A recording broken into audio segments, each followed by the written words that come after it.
Herkese merhaba. Sanıyorum katılım yeter sayısına çoktan ulaştık. İsmim Kemal Onur Güngör. Öncelikle hoş geldiniz. KOBİ'ler için proje yazma etkinliklerimizin 15.si ve bu proje kapsamındaki sonuncusuna sizleri ağırlamaktan memnuniyet duyuyoruz. Bugünkü etkinliğimiz sizlere iletilen davet metinlerinde olduğu gibi Ufuk Avrupa Programı'nın ana unsurlarından olan EIC Hızlandırıcı Programı'na yönelik gerçekleştirmektedir.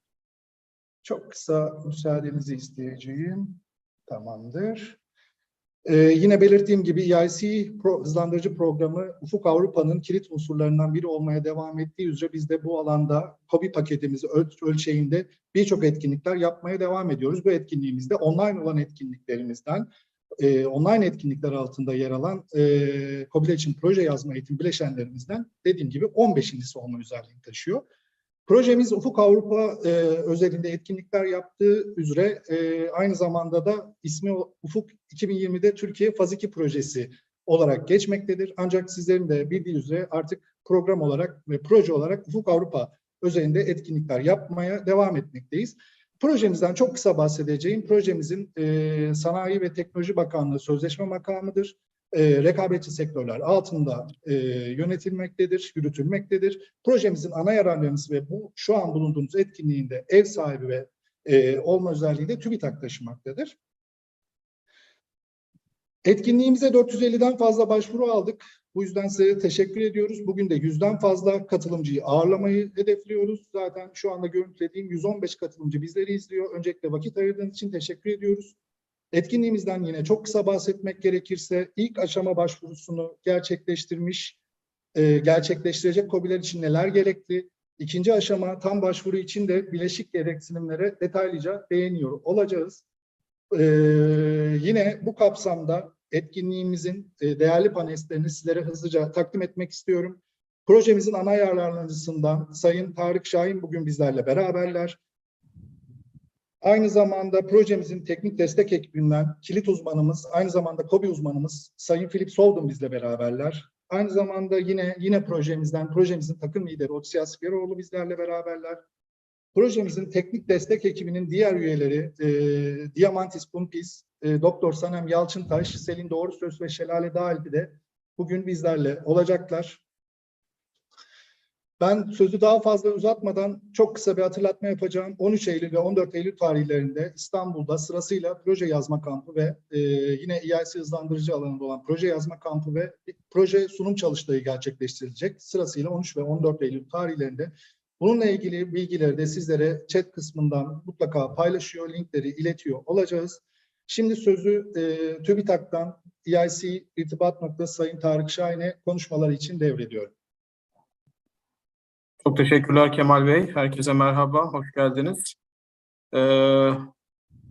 Gerçekten yüksek düzeyde bir ilgi var programa. Katılımlarınız için çok teşekkür ediyoruz. Umarız olumlu sonuçları olacak bir etkinlik olur. Ben kısa bir sunumla birlikte kısa bir açılış yapıp sözü konuyla ilgili uzmanlarımıza aktaracağım müsaade ederseniz.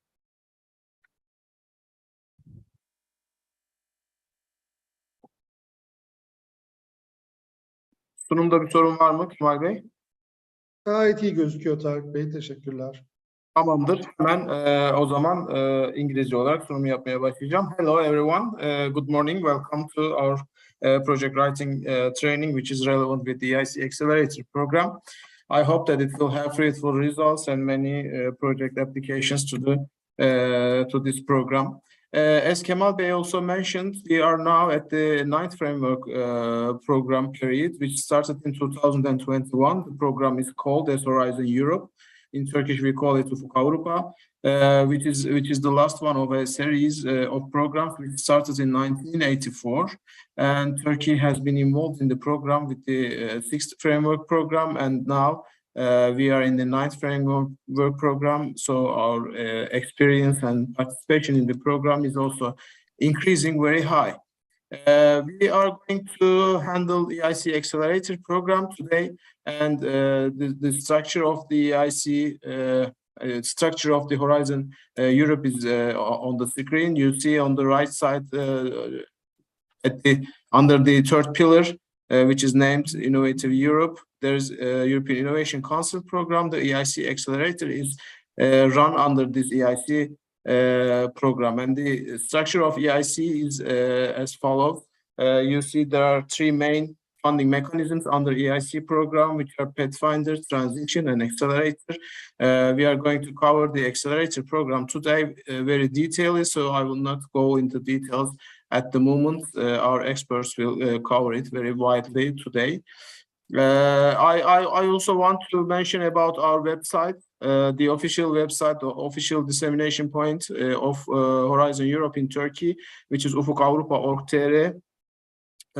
It is the official website of TÜBİTAK, special for Horizon Europe program. You can find any kind of information about Horizon Europe in this website, and I strongly advise all the participants to register in the program and get the information from the first hand, which is disseminated by us.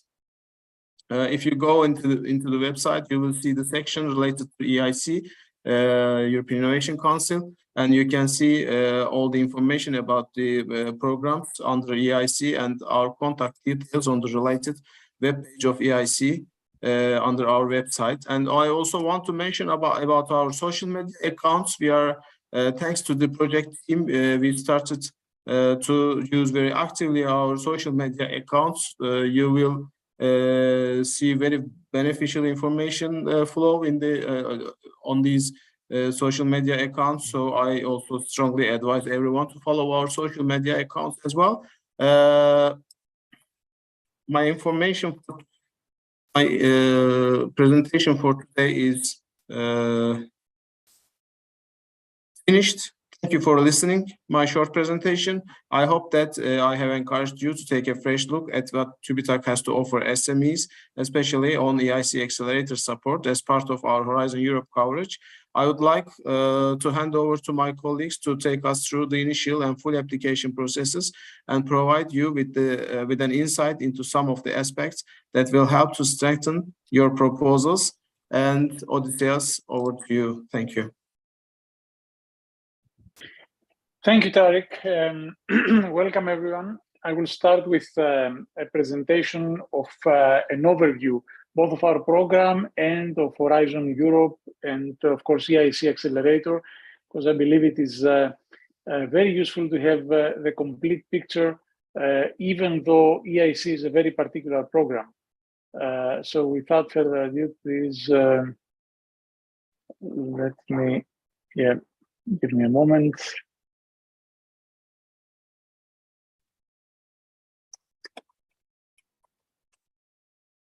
Okay.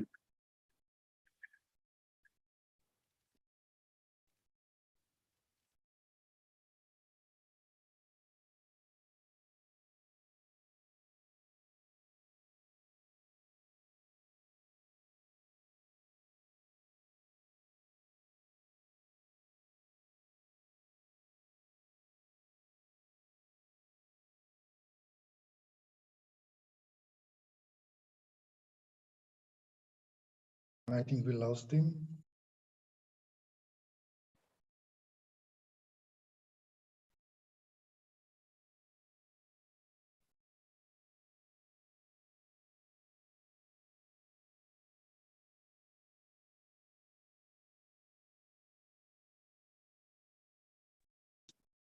Sorry about that. Sorry about that, I was kicked out.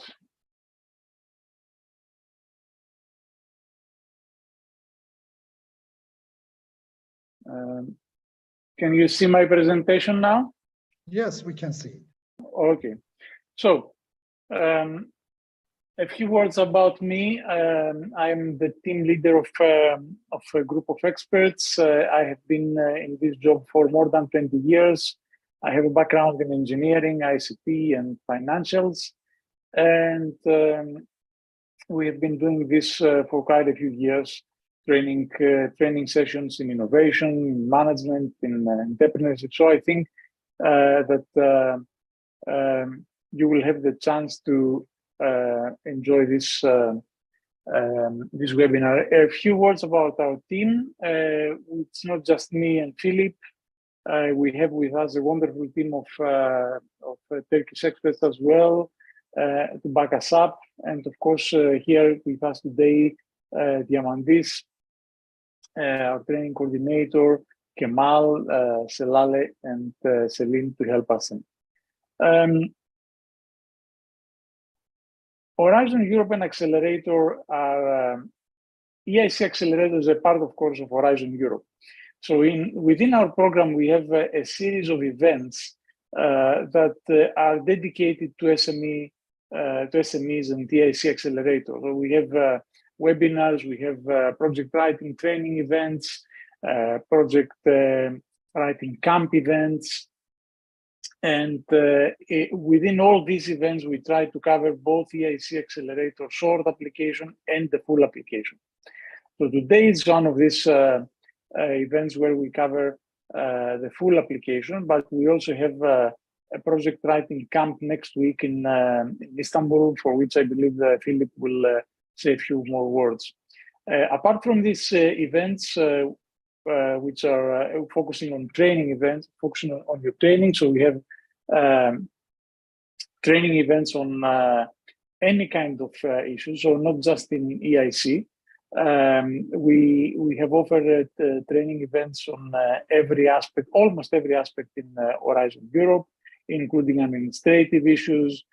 We have webinars for dissemination, for exploitation. We have very interesting webinars for ethics issues.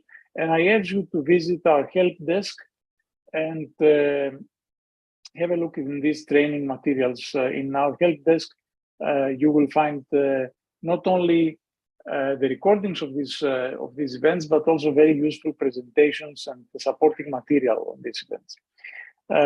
We have also been doing networking through some brokerage events, some conferences, some info days for newcomers. And of course, we have this SME support component in our program, which focuses only in SMEs.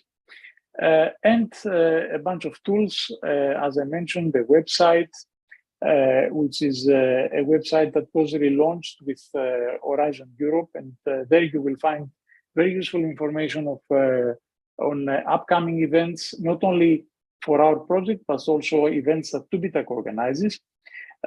We have the help desk, so you can see the link to the help desk right there in the screen. And in the help desk, you will be able to find not only this presentation, but also every other presentation that we have given so far. And of course, we have the YouTube channel where you can see all the recordings of our presentation. So what we will cover today, focusing on EIC Accelerator, we'll try to give you an overview of EIC Accelerator, although I believe most of you are already familiar with that, and an EIC work plan for 2022, some changes from previous years, and what are the opportunities for the Turkish SMEs. There is one cutoff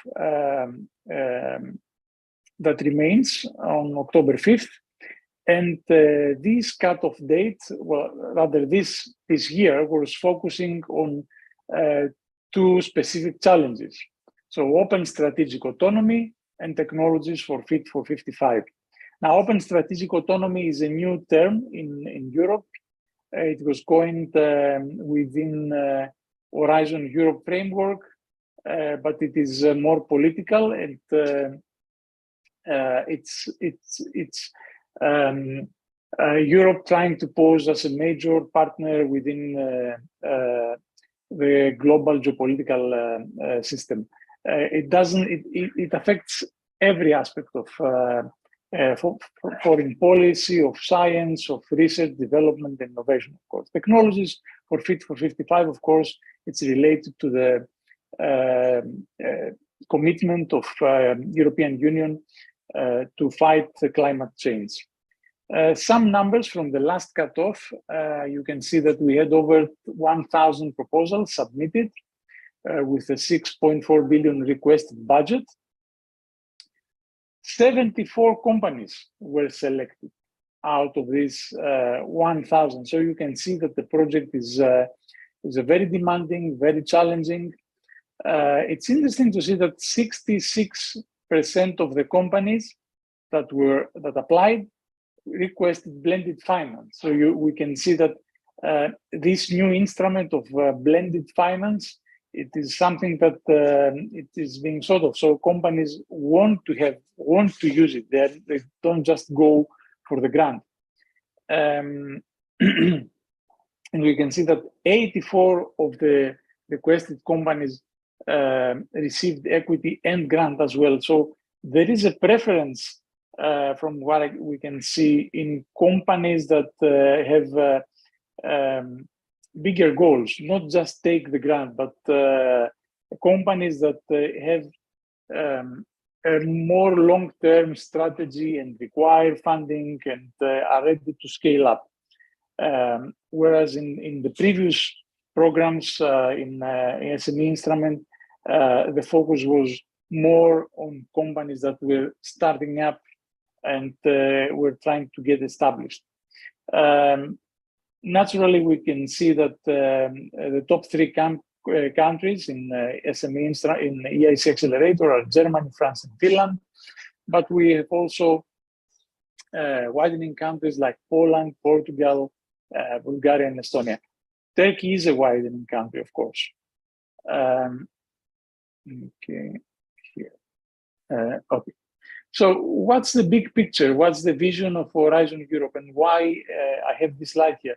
Because regardless of the program or the grant that you are pursuing, it is very important to know what the European Union would like to achieve.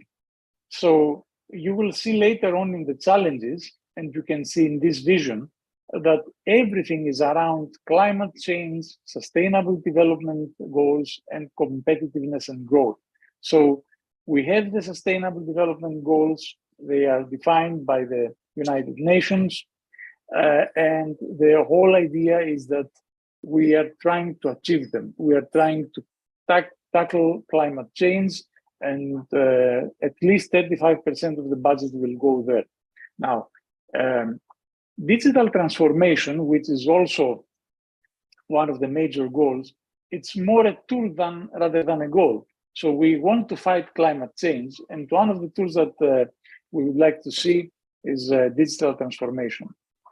The Commission priorities for this period can be clearly seen here, and you can see that they involve European Green Deal, of course, the making Europe a first climate neutral continent. Fit for 55 is under these goals. Make it resource efficient.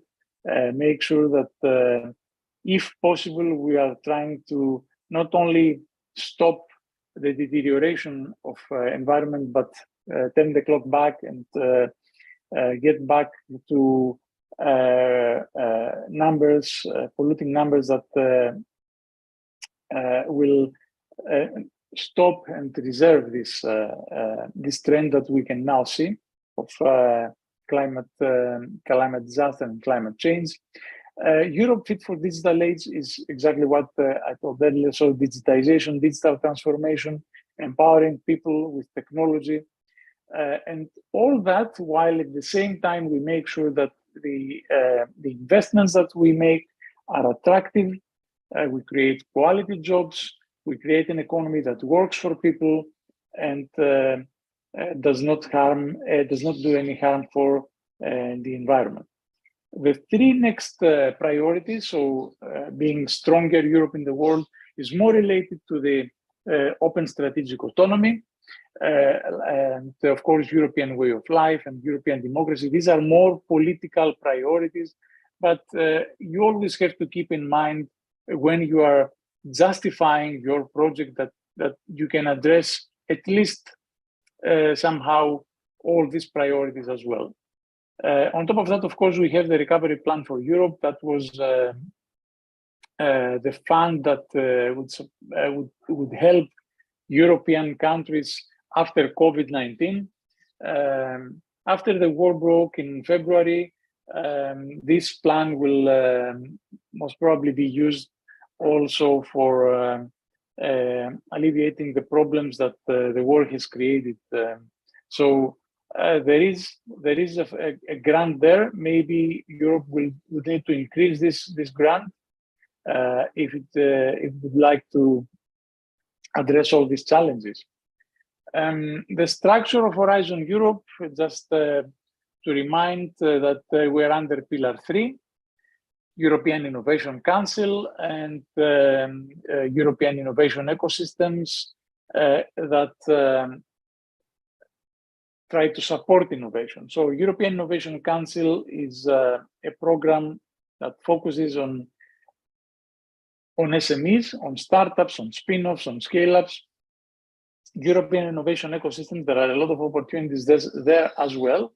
But European Innovation Ecosystems aims to support innovation. So in European Innovation Ecosystem, we're funding accelerators, incubators, intermediate stakeholders that can support the SMEs. Pillar 1 and Pillar 2, there are plenty of opportunities there for SMEs as well. So you shouldn't just disregard them. There are plenty of opportunities under clusters. If you are employing researchers, even under ERC or Marie Curie. So have a look at these opportunities. Maybe something is also relevant to you. The key strategic orientations is also something that you should keep in mind.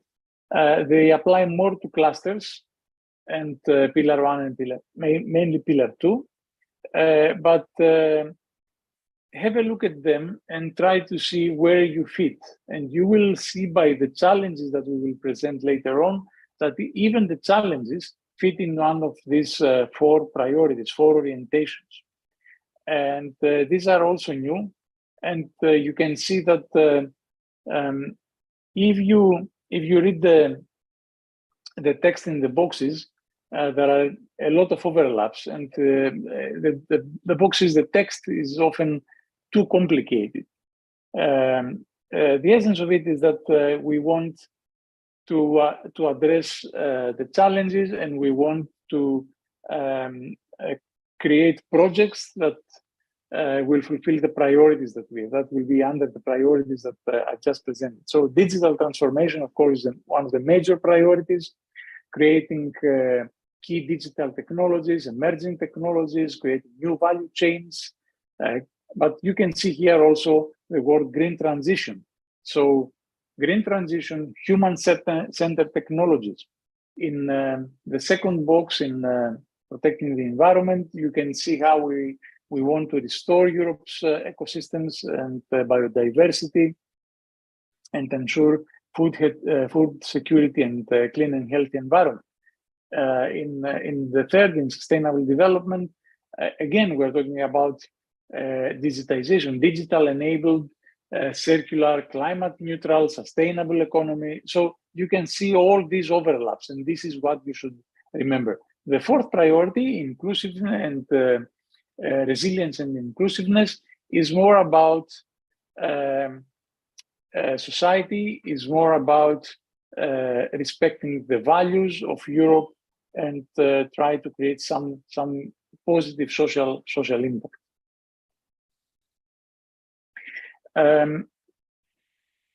In Horizon Europe, apart from the themes, the thematic areas, and the clusters and the partnerships and the missions, we also have 8 horizontal issues. Now, explicitly, you are not necessarily have to comply with them.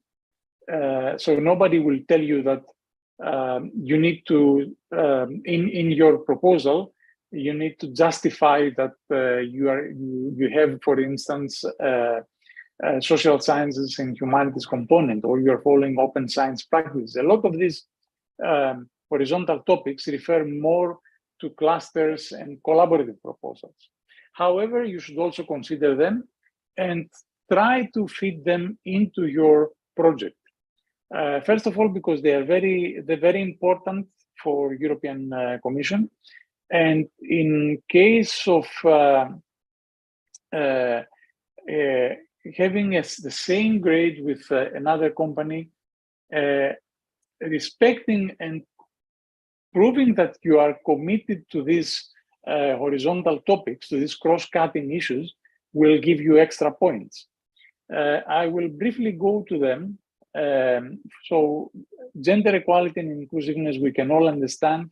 There is a requirement now for public institutions to have a gender equality plan, but that doesn't mean that private institutions can get away with it. It's not mandatory, but it will give you a lot of extra points if you have a gender equality plan and if you can mention that somehow in your proposal.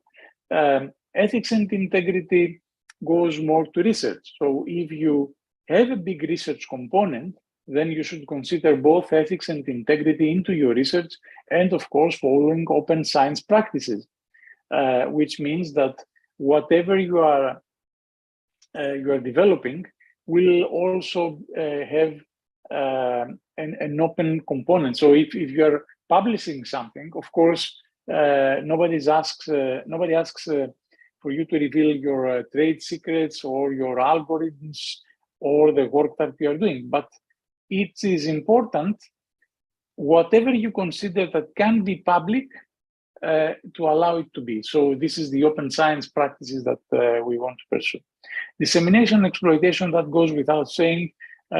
We need to go one move further than that. We need to go to exploitation in EIC acceleration cases, because we are talking about products now. Social sciences and humanities, again, this is something that may have some value for your proposal. So if you are able to create some positive social impact, so through your solution, through your product, if you are impacting the society in a good way, you should promote that, and you should sell that in your proposal. That goes hand in hand, of course, with social innovation. So maybe your idea provides a problem, provides a solution to a social problem, and at the same time, you are making a business case. That's excellent. So if this is the case, you should try and promote it. Now, key enabling technologies, it's a set of technologies more or less we all know about, AI, machine learning, nanomaterials. These are now integrated into all programs. So nobody will ask you why you used artificial intelligence in your solution, whereas the subject of or the topic of the call was something different. Of course, in the EIC Accelerator, we have the freedom to create our own solution, so that doesn't always apply. And here we are to the EIC main components. So EIC Accelerator is just one of these components. It's a component that comes at the later stages of TRL. So this is why the Commission has created the Pathfinder Open, the Pathfinder Challenge, and the EIC Transition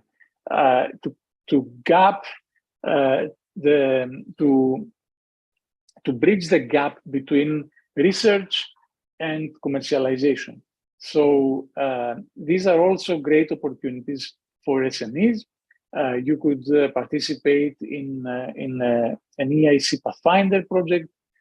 If you have already participated in a collaborative project and you can see that you can make a good solution out of that, maybe you should pursue something with the rest of the consortium or with a part of the consortium.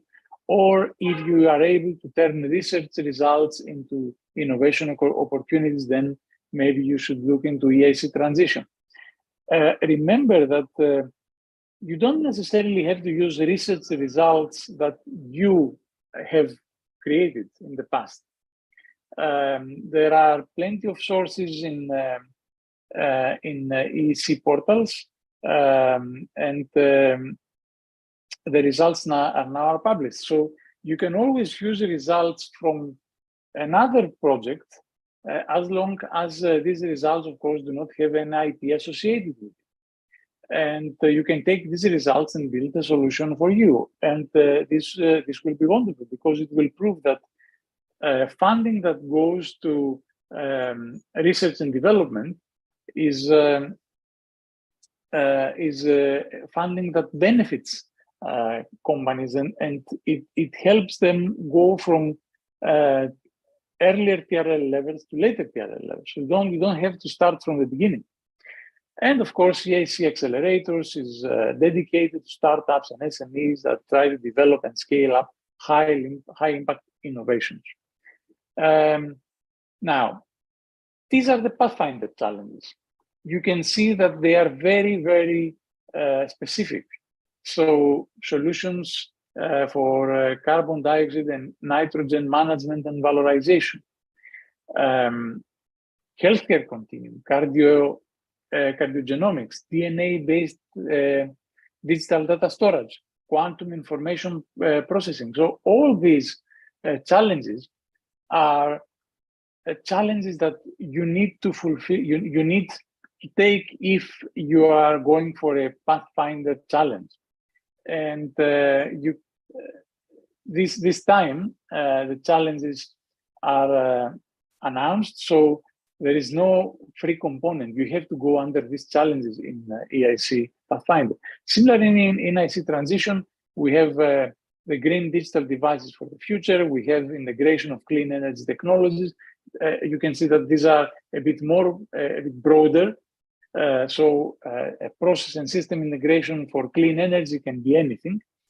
Same for green digital devices for the future. Any green digital device, any device that can combine digitization, that can combine environmental sustainability, or can help, can solve a problem in climate change. And of course, RNA-based therapies and diagnosis for complex genetic diseases. This is more specific.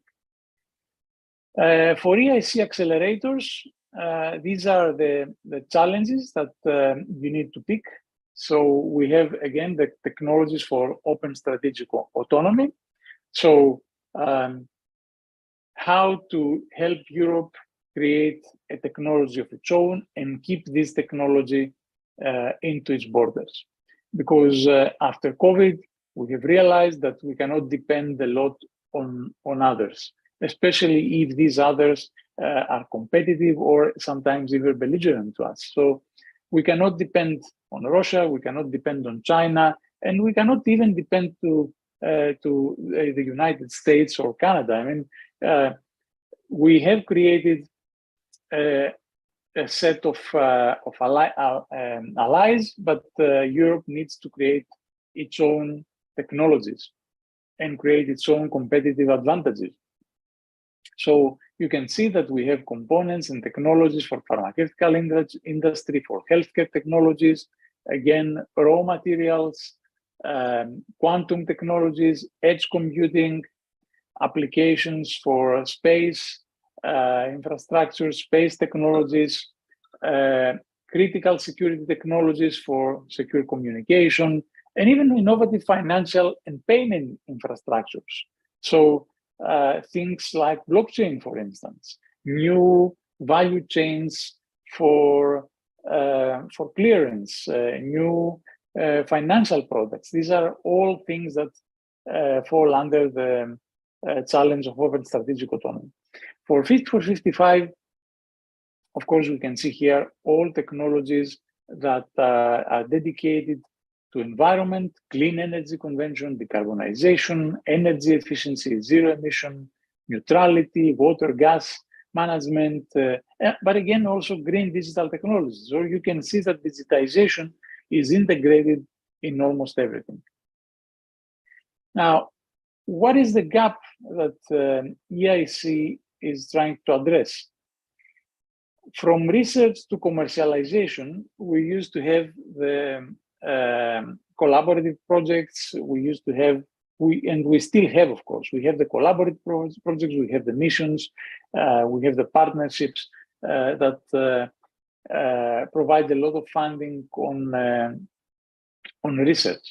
And we used to have the private funds from industry, and we still have, of course, the venture capitals, even some angel investors that can take promising startups, promising spin-offs, and scale them up. But there was a gap between development and commercialization, between the moment that you realize that you know what you want to do, you have the results, and you need some push in order to create your first prototypes or to find your first markets, or to support you through the years that you will not be able to create any profit from the company. And this is the gap that the EIC is trying to address. The new instrument of blended finance comes to support commercialization and involve and invest private investors in the SMEs, thus creating a vehicle, created a company that it will be much easier at a later stage to attract new investors, since we already have institutional investors like the European Union. And of course, when this happens, the European Commission will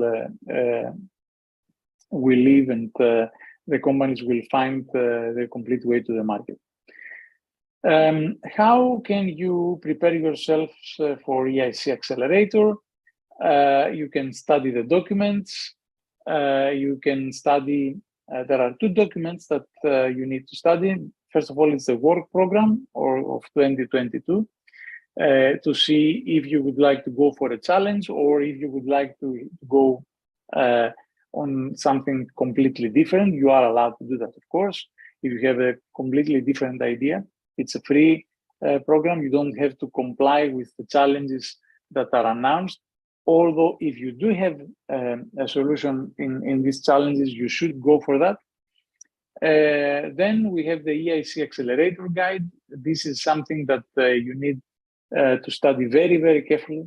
But on top of that, because EIC has completely changed the template of the proposal, and we now do not have the typical proposal that we used to have with excellence, implementation, and impact.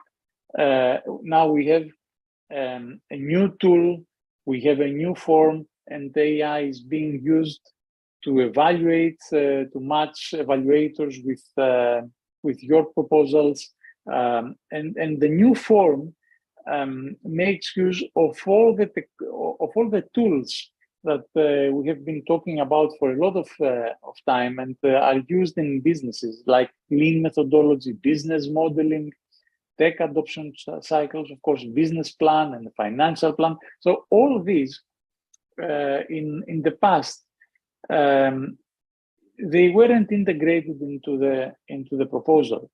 In EIC Accelerator, in SME instruments, in the later stages of the SME instrument, along with your proposal, you had to submit the full business plan and financial plan. Now everything is integrated. Plus, of course, you still have to submit extra material, extra supporting material.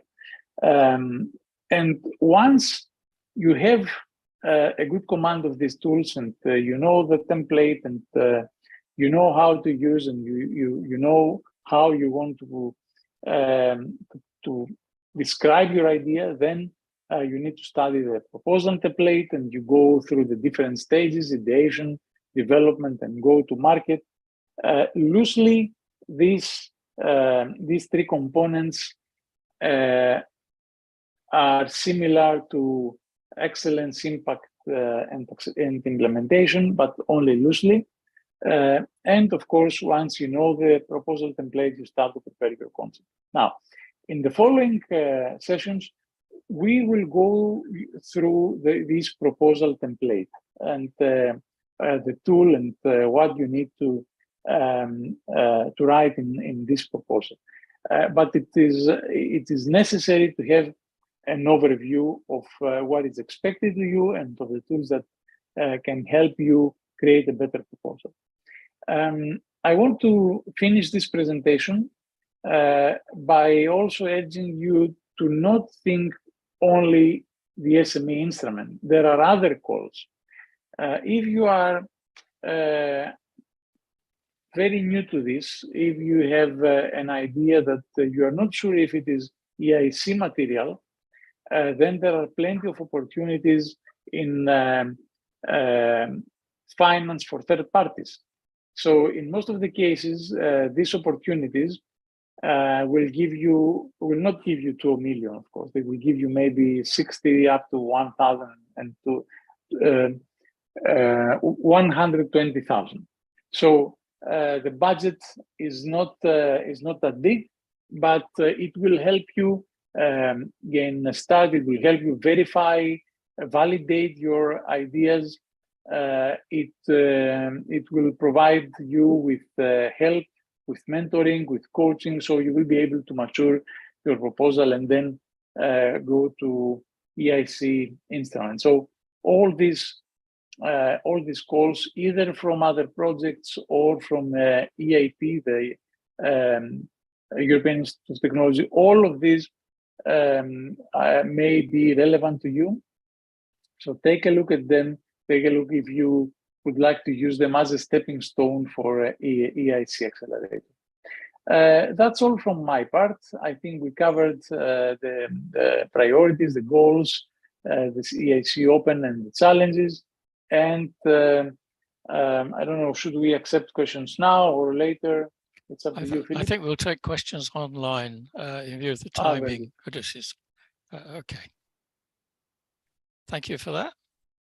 Thank you. Okay.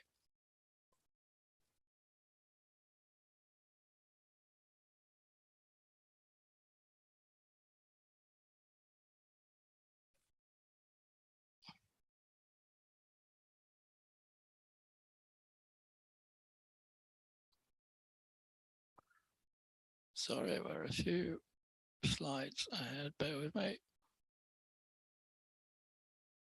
So, günaydın, merhaba. Nice to see so many people tuned in this morning. I'm going to concentrate more on the actual mechanics of the first stage application process.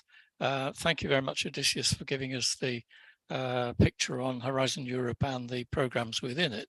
So we've had the broad picture, and now we'll take a look at how we can actually access it. Like Odysseus, my background's in engineering. I've been around even longer. I've worked for the European Commission for the whole of the time the UK was a member.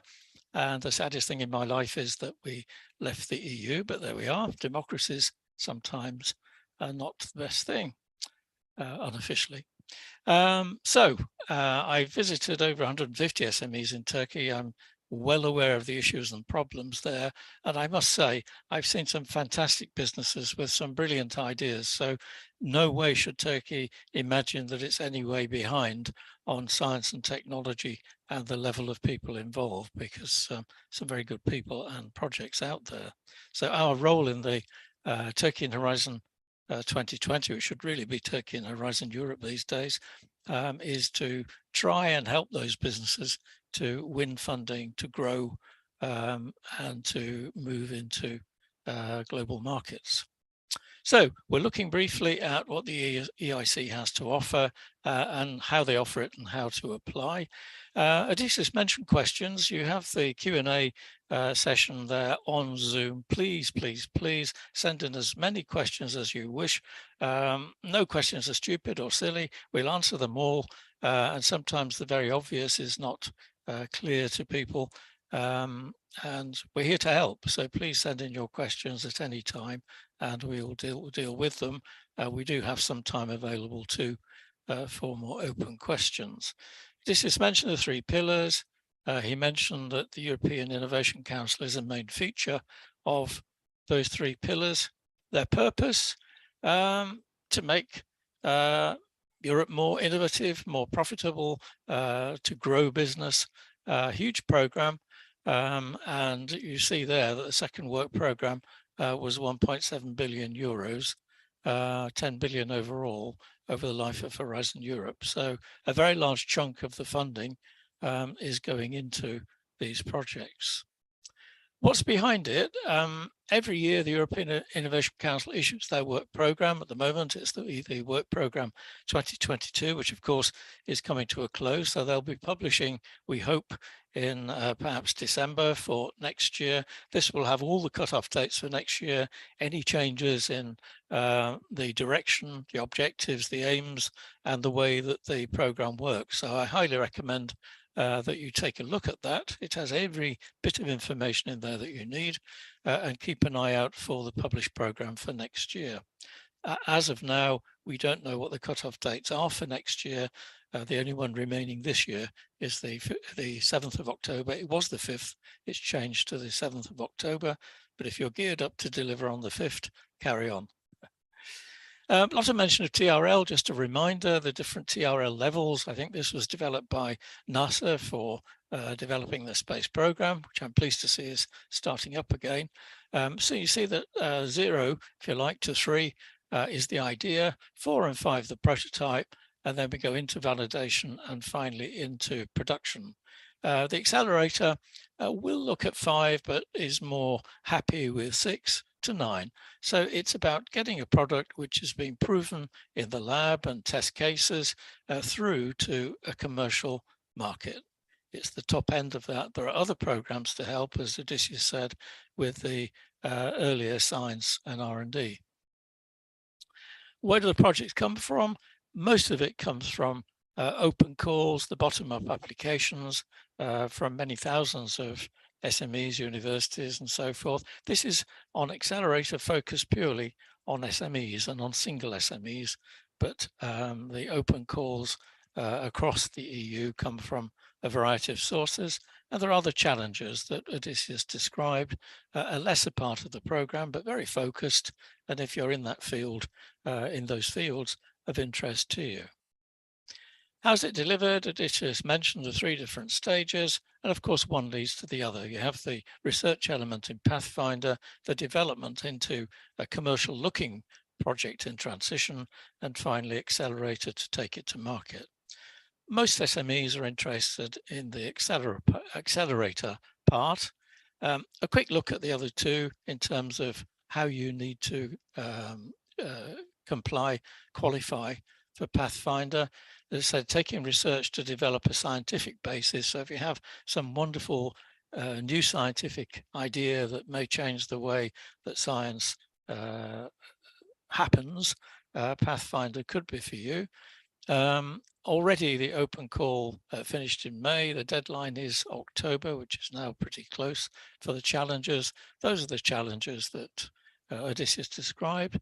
Quite substantial grants there of up to 3 million euros. So to win that is quite a significant contribution to a company's growth.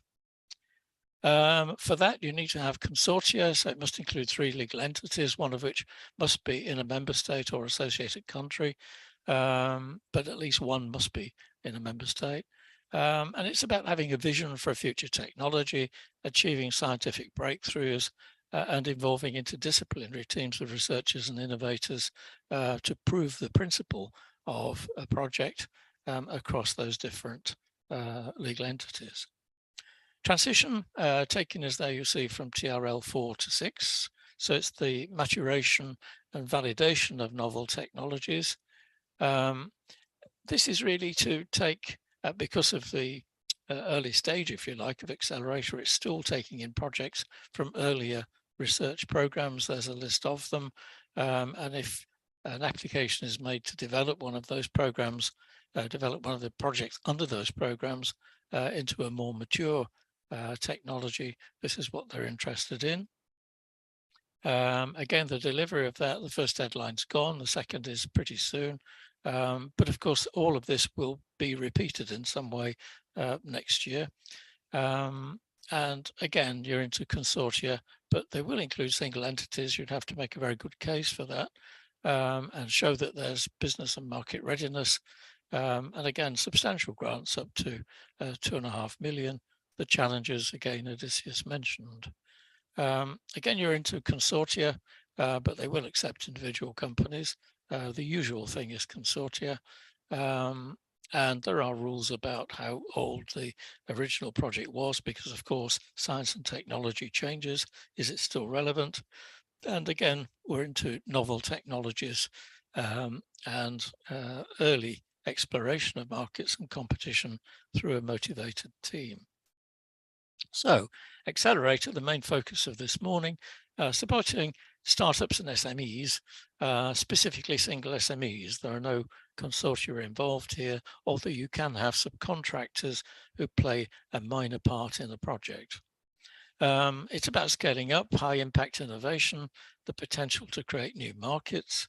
You can see it's about taking really promising companies, promising in the sense of the technology, the market and the growth, because of course the investment is to give an economic return in terms of jobs, improving the quality of life, and ultimately income in the form of taxation and investment. So we're looking at TRL level 5 to 6 up to TRL 9, but think of it as 6 to 9 really, for individual SMEs, scaling up and looking at innovations from startups and SMEs. Blended finance is the most popular, as Odysseus said, but you can have grants of 2.5 million euros, so substantial grants, and the equity investment was originally up to 15 million euros, but can go above for exceptional projects. So Accelerator Open, this is the application anytime for Accelerator, but you should look at deadlines and gear your application to fit. The last deadline's coming up the 7th of October. So if you're not already into a full application for submission, you're going to miss that, but probably the next call will be around March next year, so it moves on. The challenges, again, Odysseus mentioned, I won't go into that. So the open calls anytime, innovations in virtually any field of technology, and innovations that cut across the different scientific, technical and sectoral fields.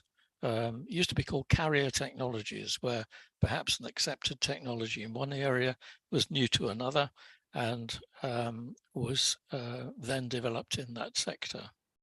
The challenge-driven calls, very broad. It's all about environmental issues and about strategic technologies for the open strategic autonomy. Odysseus described it better than that in the sense of working within Europe to help Europe.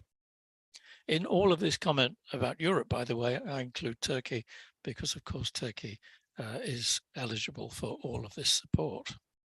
Can you apply? Single startup, an SME, the standard definition up to 250 employees and 50 million turnover. That may look like a crazy figure, but if you have an automated steelworks, you may have more than a 50 million turnover and the staff of less than 250. So that's why it's there. There's also this term small mid-cap. This is up to 500 employees seeking funding for investment, but they're not entitled to the grant part of the support. So that should be 250 to 500, of course.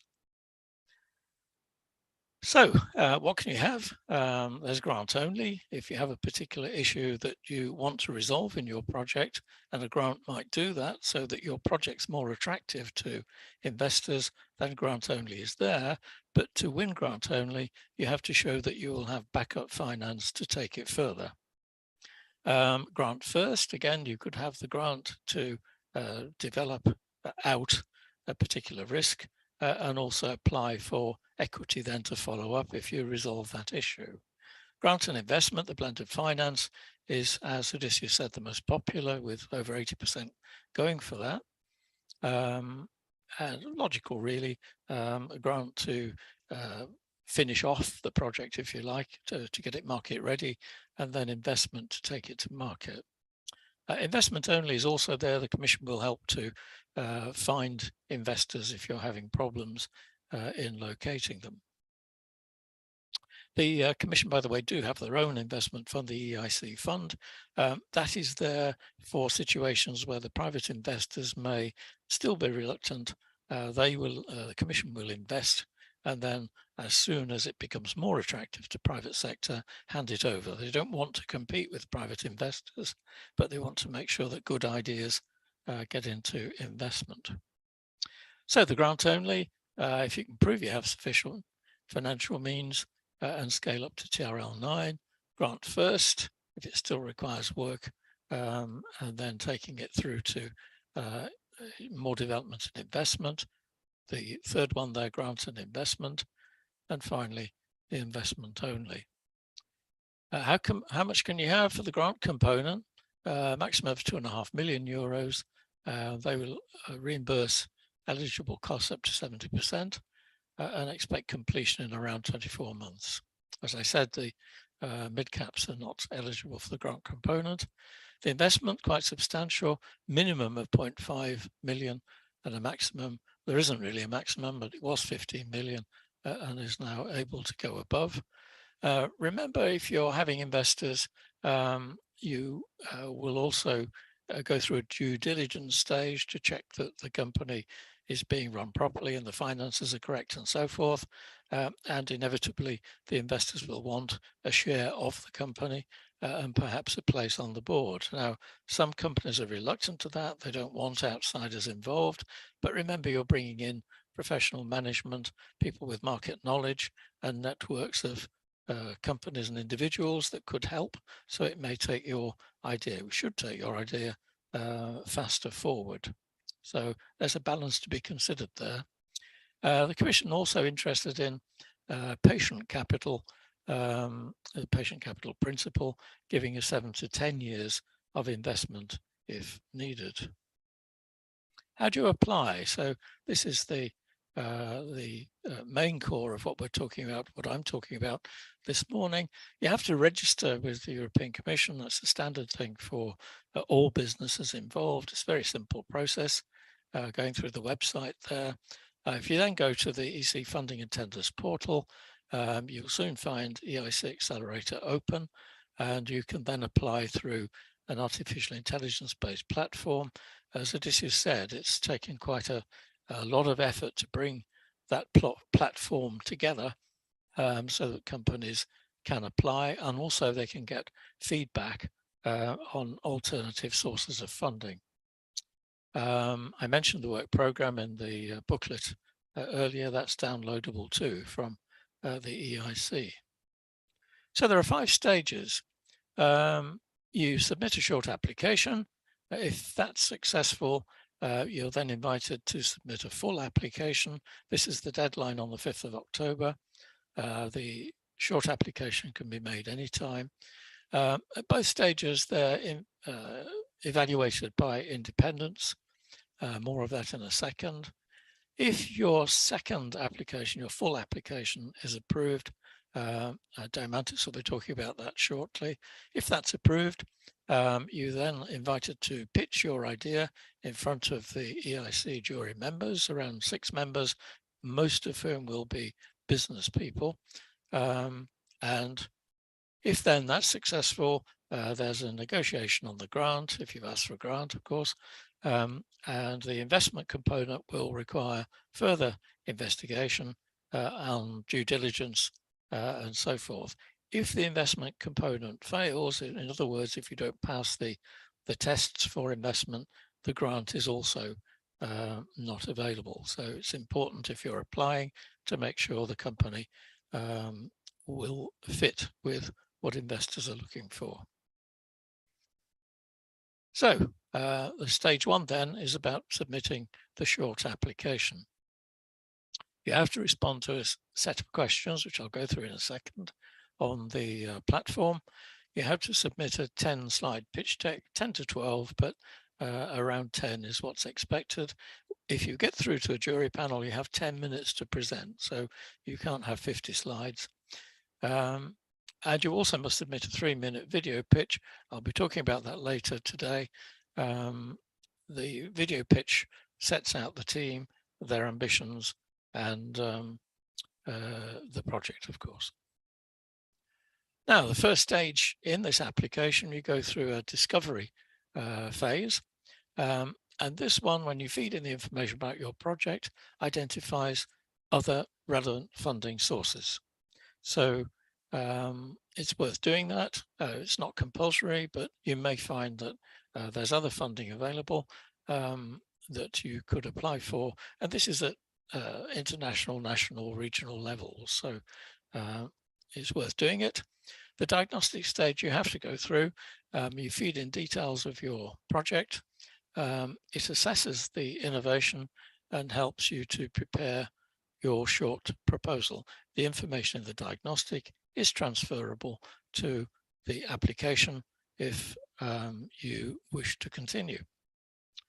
So on the discovery side then, you feed your description in, you use keywords. Those keywords are important because as you progress, the keywords will be used to find evaluators that fit with your project. So most important to choose the right keywords. As I said, it identifies other funding, and then you go through the diagnostic. The diagnostic there is mandatory, looks at the idea, the concept, questions you about the problem you'll be solving, your solution, its features and your targeted market, and it will also identify any projects which have already been funded and topics which have been covered. These questions look quite complicated, but if you put yourself in the shoes of an investor, a banker, these are the questions you would ask. And they're actually the questions you should be asking yourself about your project. Because of course, if you can't answer them, you should really consider why you're progressing, which direction you're going in, and what your strategy is for that product. So they're asking here, what solution do you have? What's the purpose? The acronym is just a short name that will help identify your project, and the description of the solution. Why? This is one of the most important things. What problem are you trying to solve? What idea or technology are you using? Sorry. What are the functions and uses? So in other words, what's the market? And how will you get there? What are the features you're offering? What are the main deliverables? Of course, they ask about the TRL. No good trying to pretend the TRL is higher or lower than it actually is, because of course they're used to analyzing these things. Whoops. Then we have the who is it? Who are the targeted customers? What's the sector? How can the team meet that market need? And who in particular in the market will you be aiming at? And what is the impact you expect from it? So quite searching questions, but as I said, you know, they're questions you should be asking yourself. When they're completed, the system will come back with a diagnostic result on the technical and market readiness of your concept or idea. It will give an assessment of the team members in relation to their tasks, any sort of gaps that are there, and the best matching funding opportunities. So whether it thinks you should apply for grants, equity, and so forth. If at that stage you think it's worth applying for Accelerator, then you can press the submit a proposal key, it transfers those details, and then you expand upon them. So the applications at any time using the platform, it asks, of course, for the information, much of which has been fed in already. It wants to know about the company and the chief executive officer. Of course, if the project goes through for funding, it's important to have a person who's responsible for handling the contract and the payments and responsible for those. I mentioned the pitch deck, the video, which is a link. The pitch deck and video link and interviews, of course, have all been online because of COVID, but this will slowly change. If you're invited to address the jury, present your idea to the jury, next year it's likely to revert back to a visit to Brussels to do that. There are additional questions covering ideation, development, and go-to-market. I preferred the old titles. Ideation was excellence, development, implementation, and go-to-market was impact. And in fact, those three old titles are the ones which are used to evaluate. So ideation is all about the cleverness of the idea, the solution. Does anything else exist? What's new about it? Why do you think it'll be successful? Why is the timing right for it? The development, what's the risk of failure? Do you need to cooperate with others? Do you have the right team? If you have gaps in your team, it's quite common to have a science-based company with a project, but missing the commercial and marketing aspects. You can either show that you will contract that in somehow, or if you're successful, will recruit. It's a good idea if you have someone in mind, but your application can include the fact that you intend recruiting these people if they're needed. And finally, go to market. This is the market impact. So what's the target? Where's your company going to be in 5 years with and without the grant? Is a fairly standard question.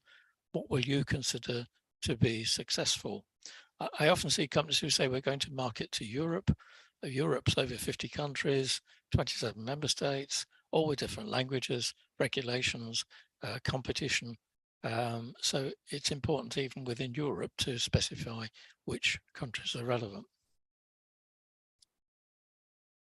So ideation, I've covered that really, but what's the solution? What are the existing solution? What problems? Is it an idea or a technology-based innovation? Why do you think it will be successful? Why now? You'll see that all of these are either pre-filled or have a limit on the number of words. So you have to be very specific in your responses. And remember too that all of this is done in English. It's the common language. And many of the evaluators will not have English as a first language. So try and keep it, I wouldn't say simple, but understandable to perhaps someone without a massive technical knowledge, at the same time, of course, showing that you know about your science and technology. Development, do you have the team? Do you need to cooperate? I've covered this really. Why can't you do it without EIC funding? That's an interesting one. Why not use other funding sources? This is always a balancing act. If it's such a clever idea, how come that the private sector won't fund it? On the other hand, if they're not funding it, is it really a good idea? So you have to steer that balance between one and the other. And it's good to have an understandable risk. Perhaps you're intending using a particular material or using a device in a different way. And if that particular risk exists, it could be the first part of your work program, could be subjected to the grant support, the grant element, which if that was overcome, would then make the project more interesting to investors. So the Commission are peculiar in that they like to fund risk. They, as I said, if it was good enough, the market would snap it up. So they're looking to overcome a particular risk that will make it more attractive to the market. The market, of course, is infamous in that it's very difficult to get technology funded. The investors prefer a fast, quick return on apps or whatever. Investing in technology usually is more expensive and takes longer. So you have to impress them that the market is there and that you're capable of winning it. The go-to-market one, we've mentioned this before, the impact, the targeted market, and what the payoffs will be for the company in terms of market share. The evaluation takes 4 weeks. After submission, there are 4 evaluators. They're selected according to the keywords. I mentioned the importance of that just now. They look at the innovative nature, the disruptive potential, and the likely impact of the innovation and your team in achieving that. Each one gives a go or no-go, a go from 2 or more. You're invited then to go forward to a full proposal. A no-go from 3 or 4 means that the application is unsuccessful. You can resubmit, but we'll talk about that in a second. So what do they look for? a clear and well-researched defined market need. What is the need? And then, of course, a novel idea that will quickly capture the market for that need. And then finally, a team that they can see will successfully implement the transition through to a market product. I mentioned the element of risk, and it's important to emphasize that. So if you're successful, you get your feedback form, which is quite detailed. You have to prepare a business plan. The business plan should be based on strategy, and a business that doesn't have a strategy is a business that's wandering around in the dark. So it's good to get together with your senior people to talk about where the business is going and how it's going to get there. Business plan literally is, where are we now? Where are we going? How will we get there? And decide whether you want to develop a product and market it yourself or sell it to the highest bidder, or whether you want to continue in research and whether you want to sell the whole business. I mean, it's all part of a strategy. You get three free days of remote coaching to help with that business plan. And you're asked to submit a full proposal within 12 months of their response to your initial application. So you prepare a business plan, draft a proposal, full application using the AI tool and the coaching, and you submit it. So if it's rejected the first time, you can resubmit. This year they introduced rebuttal comments. So if you were unhappy at what evaluators said, you can respond to that when you make a second application. That doesn't mean saying these evaluators don't know what they're talking about. It means responding to the points the evaluators made and trying to show that you have thought of them and can overcome them. Second time rejected, I'm afraid then you go to the end of the queue. You're not allowed to submit another application for 12 months, and they expect it to have been significantly improved. There are two other types of application I won't dwell on. There's a fast track scheme, which is there to take projects forward from earlier funding projects. You'll see them listed there, and a plug-in scheme where they're assessed at national level and they enter then at the stage 2, the final application. Lots of extra help there. Odysseus mentioned the extra support for women innovators, heavy emphasis on gender balance and special projects for women-led situations, and it helps if you have a senior person, either chief executive or a chief technology scientific officer who's female. So, summary, huge amount of support from the idea through to commercialization.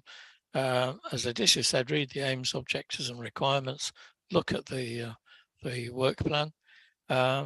Do look at your business strategy and decide as a business which direction you're going before you try and develop a business plan. It's not a plan to win funding, it's a plan for the future of your business, and it should be taken very seriously.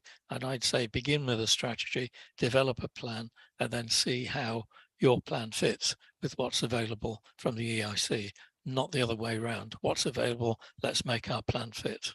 The wrong approach. So make your project fit their requirements, because you've got no chance of fitting their requirements to suit your project.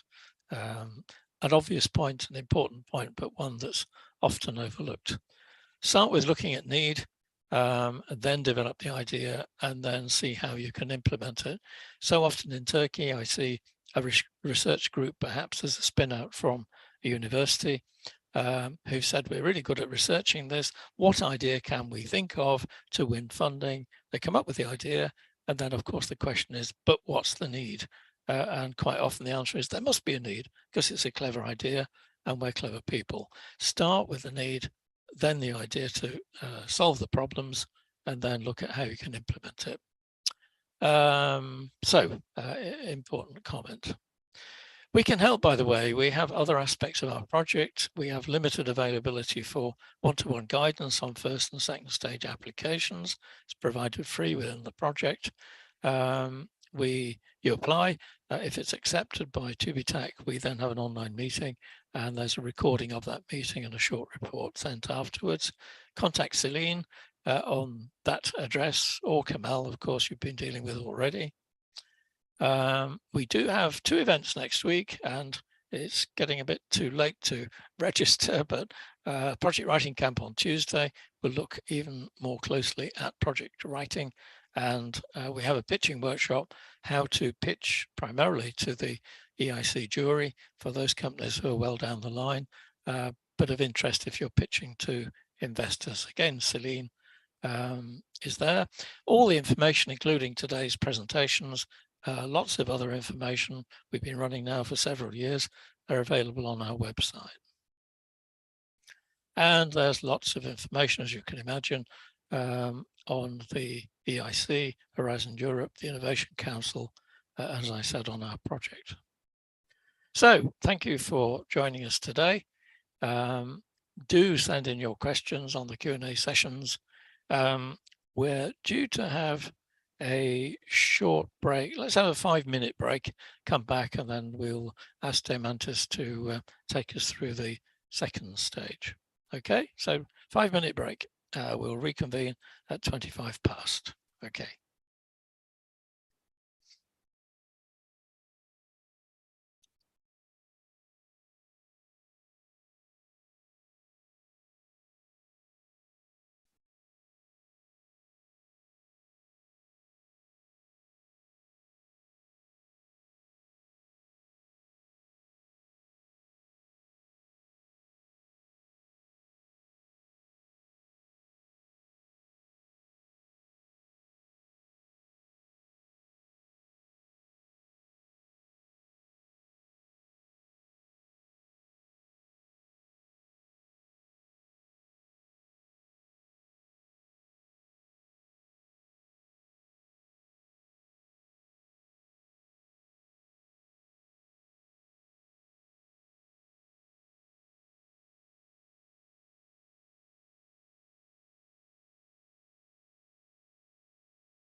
So I'd like to welcome my Greek colleague, my second Greek colleague, Adamantios. Good morning, Adamantios.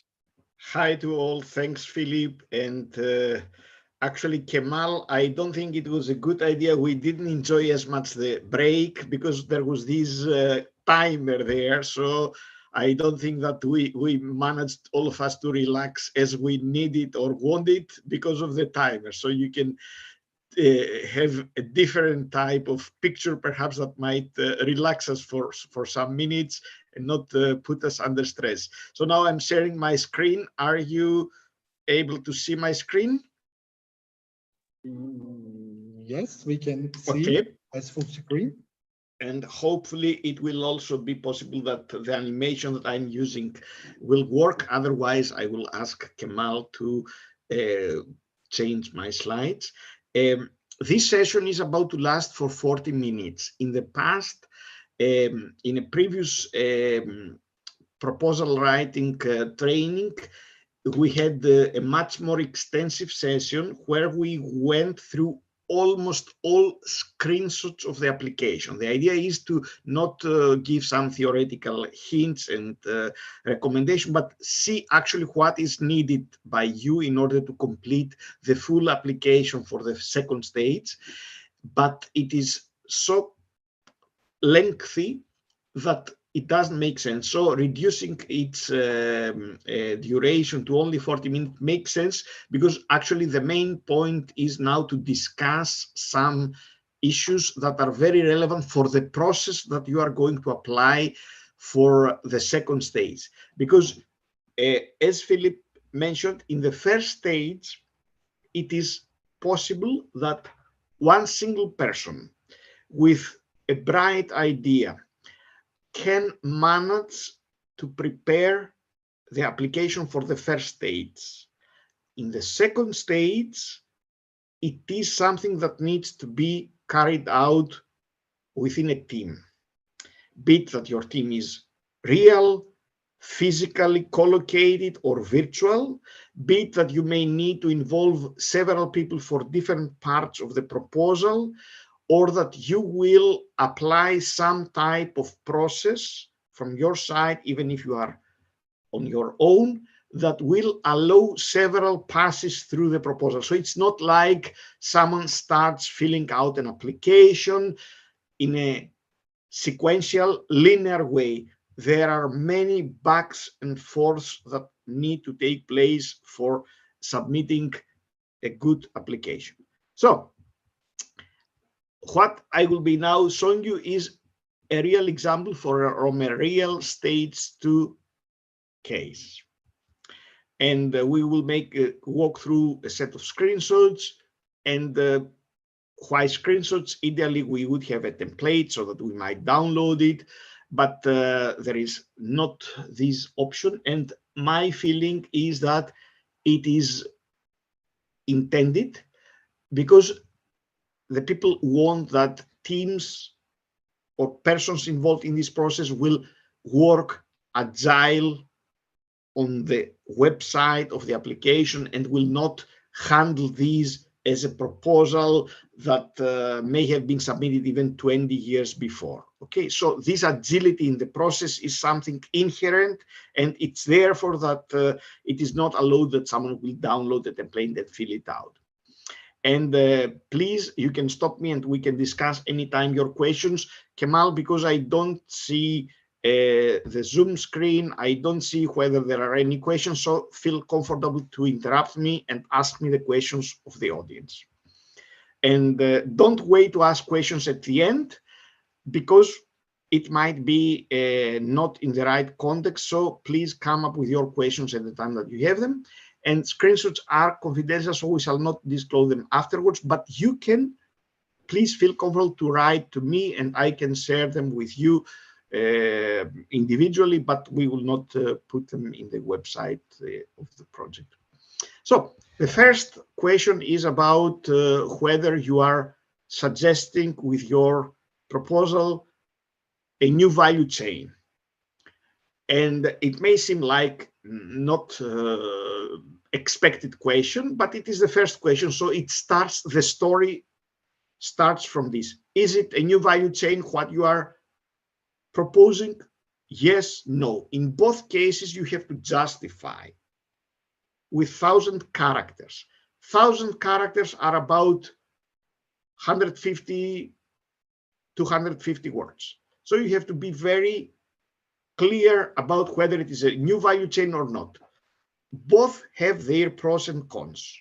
And this is the thing there, that gradually, as long as you will proceed and develop the application, you may see that you have to go back and change something. So it may be that you may say yes and justify that it is a new value chain, what you offer with your innovation, with your product, with your service.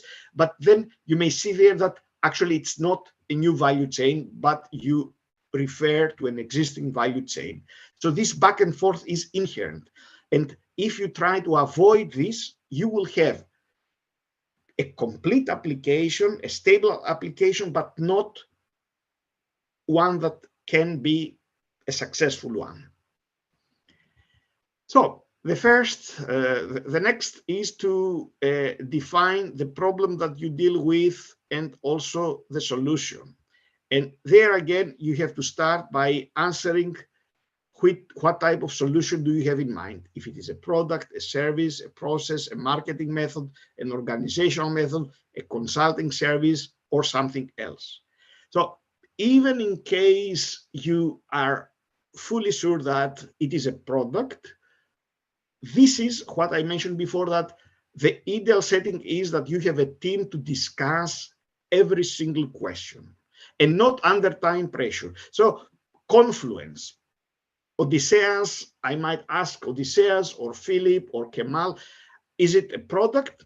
We might all agree that it is a product, but then we might see there that there is some advantage if we promote Confluence as a service, or if we promote Confluence as an organizational method, or as a process that will change the way that companies, organizations, or virtual organizations collaborate, which means that it's not like having someone writing a poem or a book. This is something that has to follow the writing of the second phase, of the second stage proposal, needs to be organized as an agile process involving as many people as possible, and also having space for interactions. It's not difficult or impossible to achieve this even with time pressure, so in 1 week, but it has to be a full week with communications amongst all participating partners. The next is about innovation. You have to state what is your innovation. Again, it is only 1,000 characters, which is about 150, 250 words maximum. But you see, it's like in a police interrogation. You are asked some question in the beginning, whether it is a new value chain or not. And you say, yes, it's a new value chain. And then you present that it is about a product. So if now you come up with justifications about your innovation that related with processes or with services or with organization for existing value chains, then both previous answers you gave are wrong. It's not a problem. It may be that now when you are asked to fill out your innovation, to justify your innovation, you see that actually it is an existing value chain and it's not a product, it's a service or it's a process. So you have to go back and change the story there, which means that this is the strength, the power that you have. You have the ability, till you make the final submission of the second stage proposal, to change everything in the previous steps, go back and forth as many times you like, but you have to be consistent. So you should not describe an innovation that is related with processes while you present it before that it is about a product. And you should not mention innovations on an existing value chain if 2 steps before you have mentioned that it is a new value chain. Now, the complexity, and you will be able to see this and experience this, is because now we are in the first 3 steps of the application. So imagine now if we are now 10 or 15 steps ahead, how difficult it will be to go back 15 steps back and correct something. So it is really challenging to have someone having the overall control of the application. But on the other hand, I'm sure that you will win out of this experience. So you will see there that even in case due to the fierce competition, you might fail getting funded or invited for negotiations and presentation of your proposal by the Commission, you will have a team that will be very much capable to acquire funding from other sources as a result of this process. So here, again, you need to present if the type of your innovation is some significant improvement of something existing. Something can be a product, a service, a process, or something else, or it's a brand new thing, or it's something else, which again you have to explain and justify, which means that at some point the nature of this second phase proposal is that if you have a team of people that are eager to go and apply, they may experience that they don't have answers to everything that they are asked. And instead of writing something that will look nice but will not be convincing at all, you have to carry out processes, discussions amongst the team, so that after these discussions have taken place, and sometimes they need time, you know exactly how to write and justify your choice. Which means that if we are, me and Philip and Kemal and Odysseus and Celine, if we are the team that develops Confluence or Airtable or some other type of innovation, I stick to IT innovations, but it might be anything, and we have already a beta version of our product or service, we may still not have good convincing answers about whether what we built is a significant improvement of something existing, or it's a brand new thing, or what else. And what we need to do is to meet, discuss, decide, and write down what we decided. So this is something that it's not what usually happens with people that are submitting proposals, where you distribute tasks and you have people writing their own part without necessarily too much interaction with other people. And from my experience from 2 other proposal writing trainings about Accelerator, it was something that was assigned to 1 or 2 persons within a team, within a company, and usually it was like a solitary exercise that they needed to go through all these chaotic questions on their own. So in order to have serious chances for winning, you have to distribute tasks and organize communications within a team.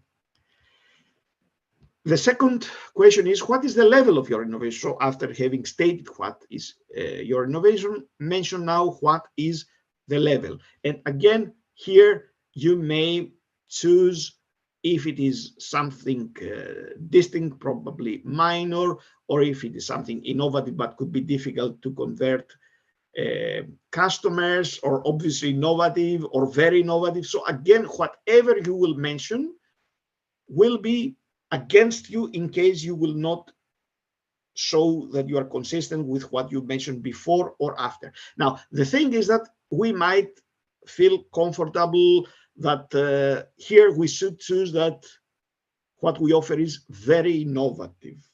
But it doesn't need to be that we should exaggerate or oversell what we already have. We can stay pragmatic and mention exactly what is our opinion. So it doesn't mean that only very innovative products or services will be successful, and something that has been presented by the team as obviously innovative and easily appreciated advantages to customer will not be selected for funding. So consistency and frankness are virtues in this process. Problem stakeholders. Here we have to mention several problem stakeholders, and which are the gains and the pains related to each stakeholder. And here it's not, so you see here, the proposal that I mentioned before was about a new framework for cybersecurity in public organizations, and the stakeholders there that were mentioned were the regulation bodies, but also the cybersecurity criminals on their own. Okay, so that in their case, they had many gains by the existing field where there are not much know-how and tools to protect public authorities from cybersecurity attacks, and also what would be their pains in case someone might come up with such an offer, but it can be in any field. So this is something that, again, is subject to discussions to define which are the problem stakeholders for the innovation you promote and you introduce. And there should be several, if not many, and for each of them you should identify gains or expectations and also pains or frustrations that are related with these specific stakeholder.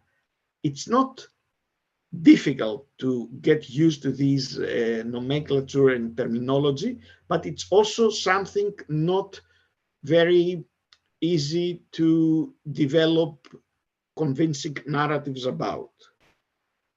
So, for instance, in case of my hypothetical example about confluence, so someone may need to state exactly which are the stakeholders, the problem stakeholders for this innovation. If we were now collocated and not be in a virtual and online event, we might have a 5 minutes break and I might ask you to simply raise your hands and state some problem stakeholders for this hypothetical example. Or we might choose some other example and we might again have a discussion there to see interactively and experience interactively and in real time how easy it seems, but it's not as easy, so that someone may come up with stakeholders, naming stakeholders so comfortably and quickly. Apart from the problem stakeholders, we have now to name solution stakeholders. And I'm sure we may not be used to thinking about stakeholders for our entrepreneurial idea and also categorizing them into problem stakeholders and solution stakeholders, or we might think that they are both. So the stakeholders are both problem and solution stakeholders. And okay, someone might think that, okay, I'm used in thinking about customers, but not about stakeholders. So these are things that need to be discussed individually in every team. So it's not a matter of providing some answers to some frequently asked questions, and then all of you might follow the same approach as a best practice there. Okay, and again, for the solution stakeholders, again, you have to state the gains and the pains. So it doesn't mean there that with your innovation, you may only offer gains. You may also offer pains. Okay. And there we come to the value proposition. And here we should mention this with respect to the main stakeholder concerned and who is facing the problem or the dissatisfaction. For instance, in case of public authorities, they face cybersecurity attacks without being competent, without having the know-how how to address them.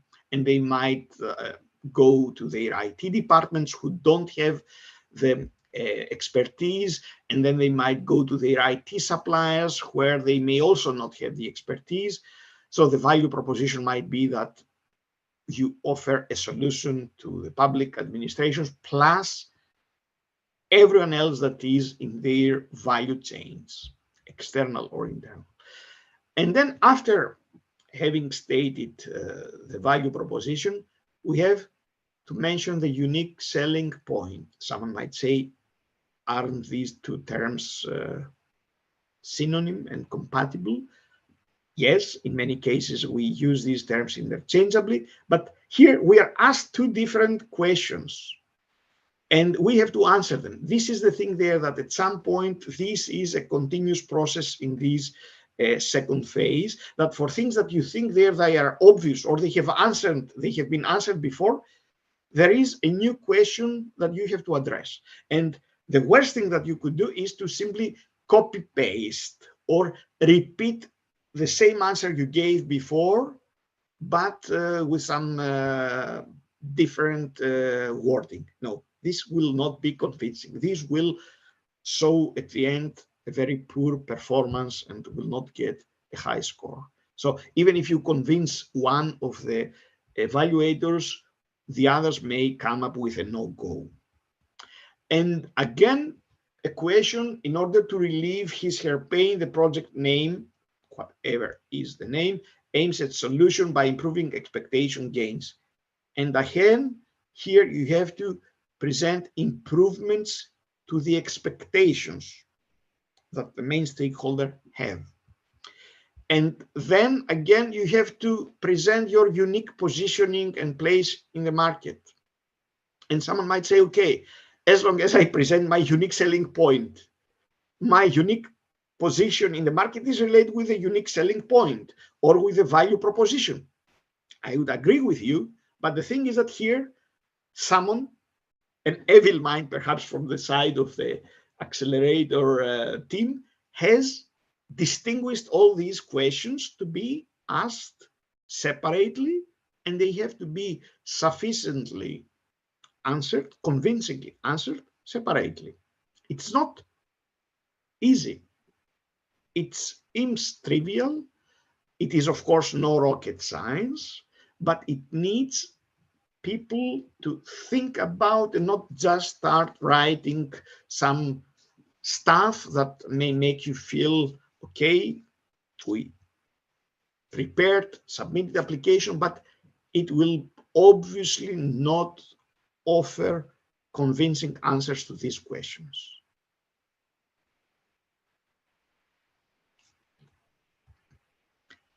And now we come to present use cases for our solution. Use case is something that, as a term, it's not uncommon. So we are more or less familiar with these. Someone might say case studies or business cases. And now we have to create several. Someone might think, okay, if I present one use case, it's the best because for each use case, I have to provide more and more information. But this might not be a good idea at all. So you have to present as many use cases as you think it is worth to convince the evaluators. So if you think that you will only provide one use case for your innovation and that's all, it's okay. But if you think that your innovation affords to be related with several use cases, even if the complexity will be increasing because for each use case you need to provide more information, then you have to do it. You have to not think there that, okay, I will increase my load because at the end, the load will be there. It can be low, but it may lead to an unsuccessful application, to a rejection. So in that case, there were three use cases. One was about organizational cybersecurity awareness. The other was about cybersecurity collaboration within the public administration. And the third would be that there was a system that was self-healing. So going back to the case of Confluence, it's not only that we have Confluence, we use Confluence as a collective memory or collection of all corporate administrative and finance documents, or for every different department. It is also that we may carry out all collaboration functions within a company or an organization through Confluence, which is a different use case. So there can be many different use cases for the same product or service that you offer. And you should not feel there that, okay, I will spend much time in writing down stories. No, it's all worth. All these can be documented, and all these can increase your chances to succeed, and convincing one of the evaluators, instead of saying no go, to say go about your application. So now you see what I mentioned before about the complaints, that for each use case, you have to name the use case and then provide features related to the use case, and also relate your use case to pains and gains. If you may have started having something like a headache, or you feel like you get a headache, this is why we thought with Philip that it's not a good idea to go through all these screenshots, but it's important that you know exactly about what to expect. And many of you may have already started familiarizing yourselves with the application process. Then what you may get now from these presentations is that you may improve the chance of success by changing the process you apply here. Involve more people, make it discussion-based, interactive, allow for dialogue amongst your team, and not rely on having assigned this to one person. Or if you are the ones that you are here in the audience today, if you seem to be that person that has been assigned by your organization to carry out all these tasks on their own, go back in your teams and ask that they will be now involved as much as possible. So now you see there that before we named stakeholders, we distinguish them into problem and solution stakeholders, and to each of them we assigned pains and gains, which means that here all these pains and gains that we mentioned before, related either with problem stakeholder or with solution stakeholder, have now to appear again and be related with the different use cases that we will present. Which means that even if for consistency purposes, you have named 2 problem stakeholders and 2 solution stakeholders, each of them with 1 gain and 1 pain, here you should come up with as many use cases so that all of them will be related or grounded or connected to the gains and pains you mentioned before. If this is not the case, then someone may say there that the people, they have presented 4 pains and 4 gains, and they came up only with 1 use case that relates with pains and gains that are totally new and not connected with what they said as before. So this is the lack of consistency. This is what I used as an analogy, which may not be very comfortable for you to think like a police interrogation, but it's a similar process here. You have to be convincing so that you get to the final phase and get selected to get this grant. So if you fail to provide convincing answers, you are out of the competition. Okay, so that's it. Achievements so far.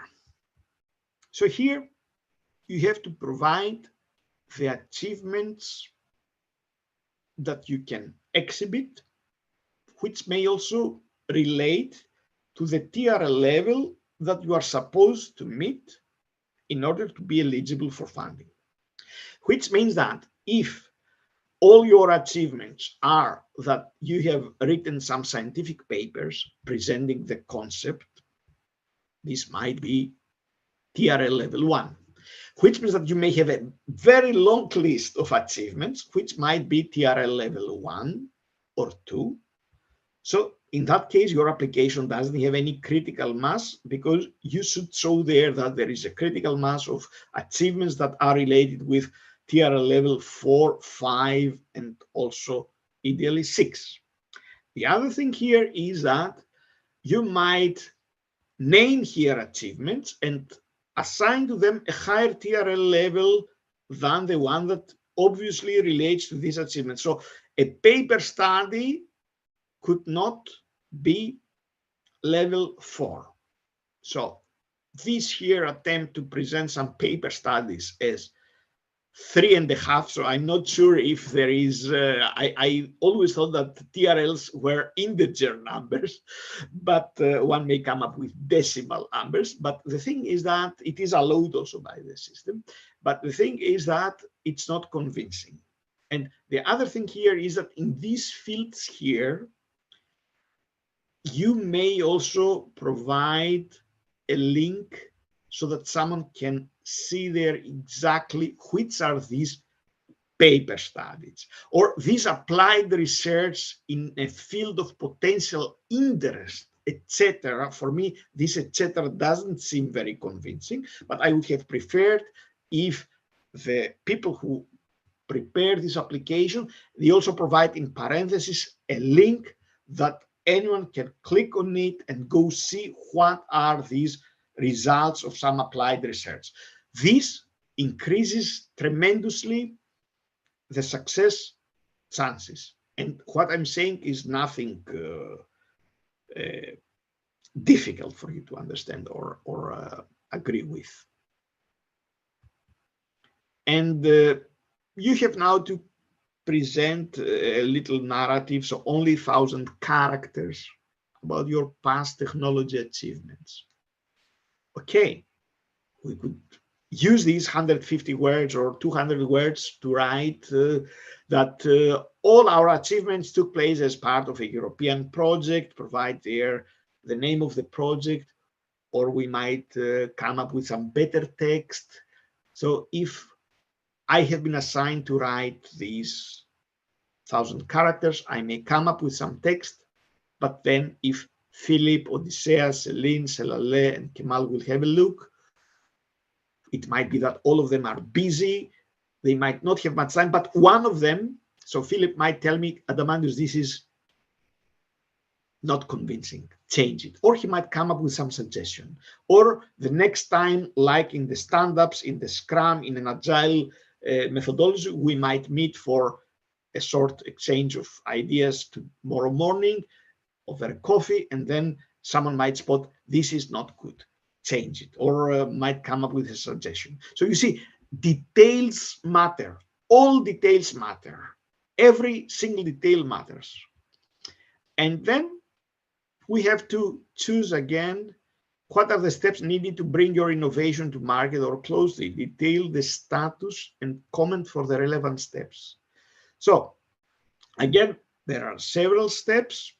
Each of them is named with a different name, and we have to provide an explanation for each of them.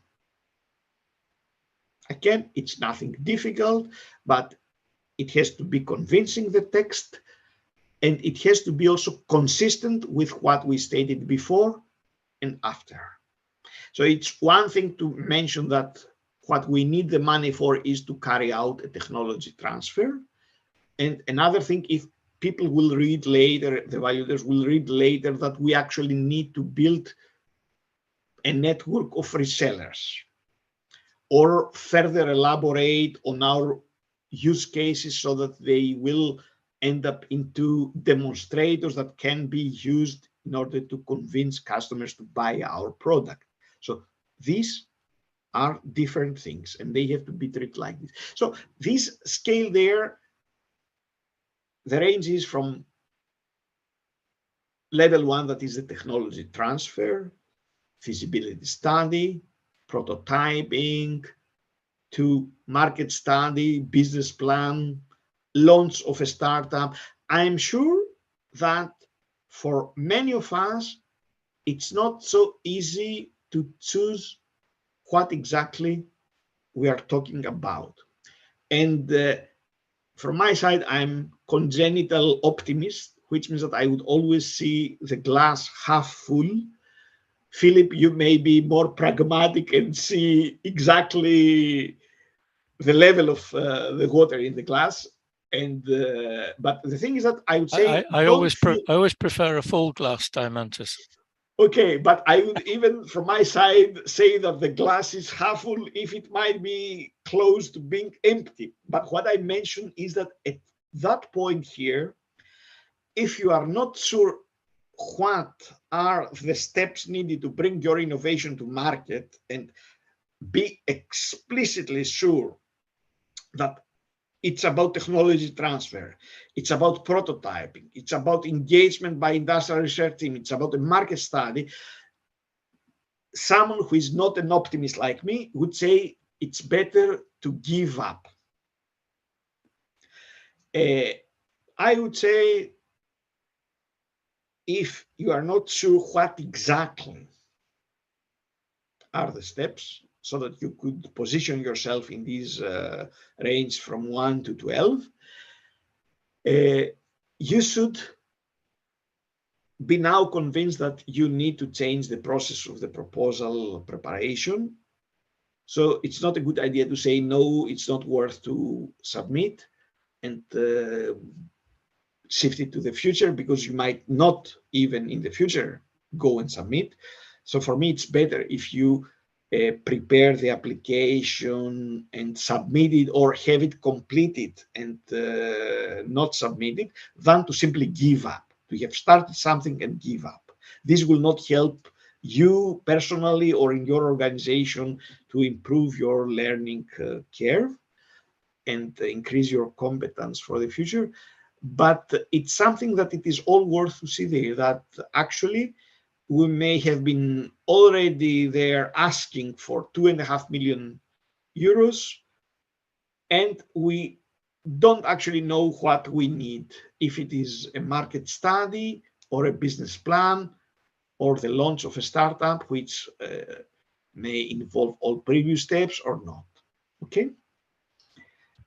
So then we come to the features, and we state in the beginning, if our project requires a technology development, or our project does not involve any new technology development. And even if it is about market innovations, this doesn't mean that they don't involve technology developments. And even in the case our product, our innovation is something related to technology, it can always be the case that the project, the funding we will be asking for, doesn't have to do with technology development. Okay. So in the case, in the example that I mentioned before about Confluence, hypothetically, we may ask for 2.5 million to use for any other purpose than improving or further developing the Confluence technology. It's very okay. Yeah. And for each feature now, we have to describe the feature and aspects. Aspects which are related to socio-technological aspects, data collection, automation. So you see there, we describe one feature, which can be organizational cybersecurity awareness. You remember that we mentioned them before from the use cases, and there for each of them, we mention the existing technology or knowledge levels for this feature. And then once we do this, we have to show the needed technology or knowledge. So it's not difficult. One might even say it's trivial, but it takes time. Because for each single feature and each aspect of each feature, we have to mention the existing technology, know-how, and then what is needed. It takes time. It's a very tedious process. And from my personal experiences, people were assigned these Accelerator second phase proposal, and they had to carry out on their own with some input from other people, but it was not a team exercise in the cases I know. And people, because it is so time-taking, all these parts, they ended up writing things that they were in many cases contradictory, or the content was of very low quality. And then once we mentioned the existing technology and knowledge, we also mentioned the needed technology and knowledge. And now we have to answer the technology and knowledge to be developed, which should be, as you expect, subpart of the needed technology knowledge. But same like in the analogy of the police interrogation I mentioned several times today, you see there that at some point you may start up coming with not convincing answers. And there, the evaluator's job is very easy. They will vote for no-go. And after we mention the existing, after we mention the needed technology, and after we also mention the technology to be developed, we have also to state what is our added value about this technology to be developed. So why should your team be selected or chosen for funding, which means that at some point, aspects that you mentioned some steps before about value proposition, unique selling points may need to be related or connected to your story here. And also, according to your technology knowledge to be developed, what is your freedom to operate? Which means that, okay, you provide convincing answers about everything, but what is your freedom to operate? Here, it might not be a good idea if you will discover that, okay, what is freedom to operate? Let's Google it. But even if you already know what freedom to operate is, did you carry out this exercise? You may now need to do it. And here, it's only 1,000 characters. So it's not that you have to provide an annex part with statements about your freedom to operate, but you have to provide some convincing 150 words for this answer. And any bottlenecks that you spot there? Someone might say, yes, the bottleneck is all these questions, but you have now also to provide some bottlenecks and also assign some level of difficulty, that it's low or moderate or high.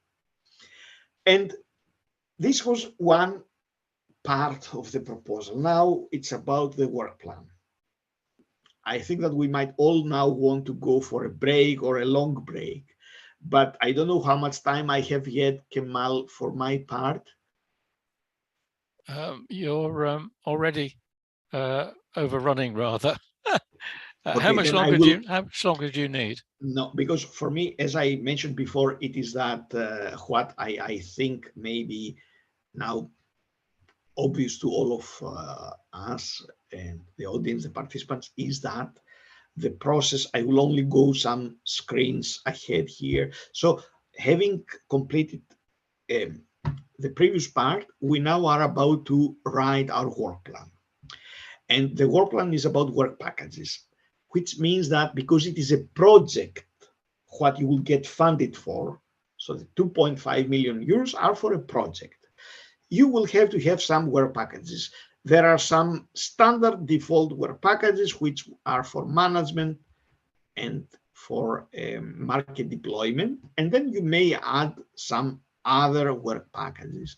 And for each of these work packages, you will need to state, apart from the name of the work package, you will also have to provide some information and relate this to some tasks that will help you increase your TRL levels. And for each of them, you have to relate to the effects that this work package will have to the solution you offer: product, service, process. And of course, you have to relate this work package to features you mentioned before, which were related to different use cases, which means that if you face difficulties in having some consistency in the previous part, this problem will now emerge in this part when you are about to present the work packages.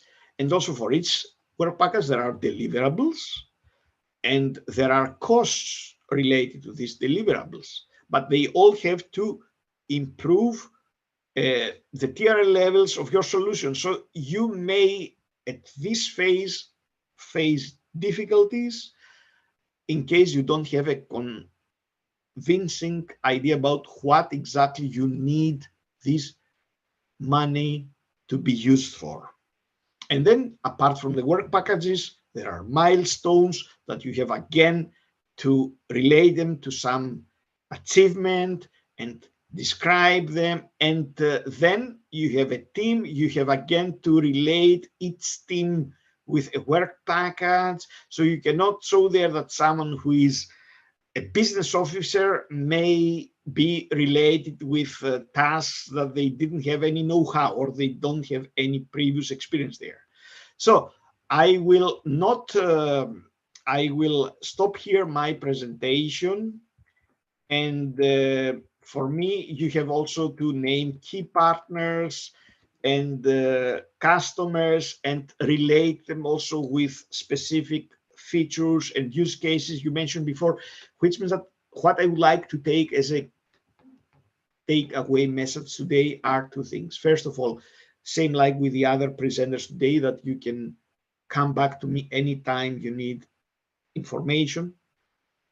I will enjoy it. This is also part of the service that Turkey Horizon offers. So it's not only about the events. So feel comfortable to come back to me with any questions at any stage of your proposal preparations. And the other message is change the way that you are organizing the process from your side. Try to involve several people there in your teams and try to adopt an approach where you will continuously make backs and forths in the application. So at the time that you will have in a linear way gone through the different steps, you may see there that answers you give at the end about your key partners may not be related with what you present before in the work packages or in the value proposition aspects before. So that's it from my side. Are there any questions? Kemal, you can help thank me. you. Thank you, Adamantios. There have been questions coming in, but we do have a little bit of time at the end to discuss it. It's very difficult to get what is quite a complex subject and an awful lot of knowledge, which of course you have, Adamantios, into the time. But thank you for the invitation for people to contact you, and you know, the presentation and recordings will be online. Today, I guess, is really a taster in terms of what it's all about, and you know, other events go into more depth. I liken it a bit like a supermarket. Odysseus took us into the supermarket and took us to the relevant section. I then took us to the relevant shelf.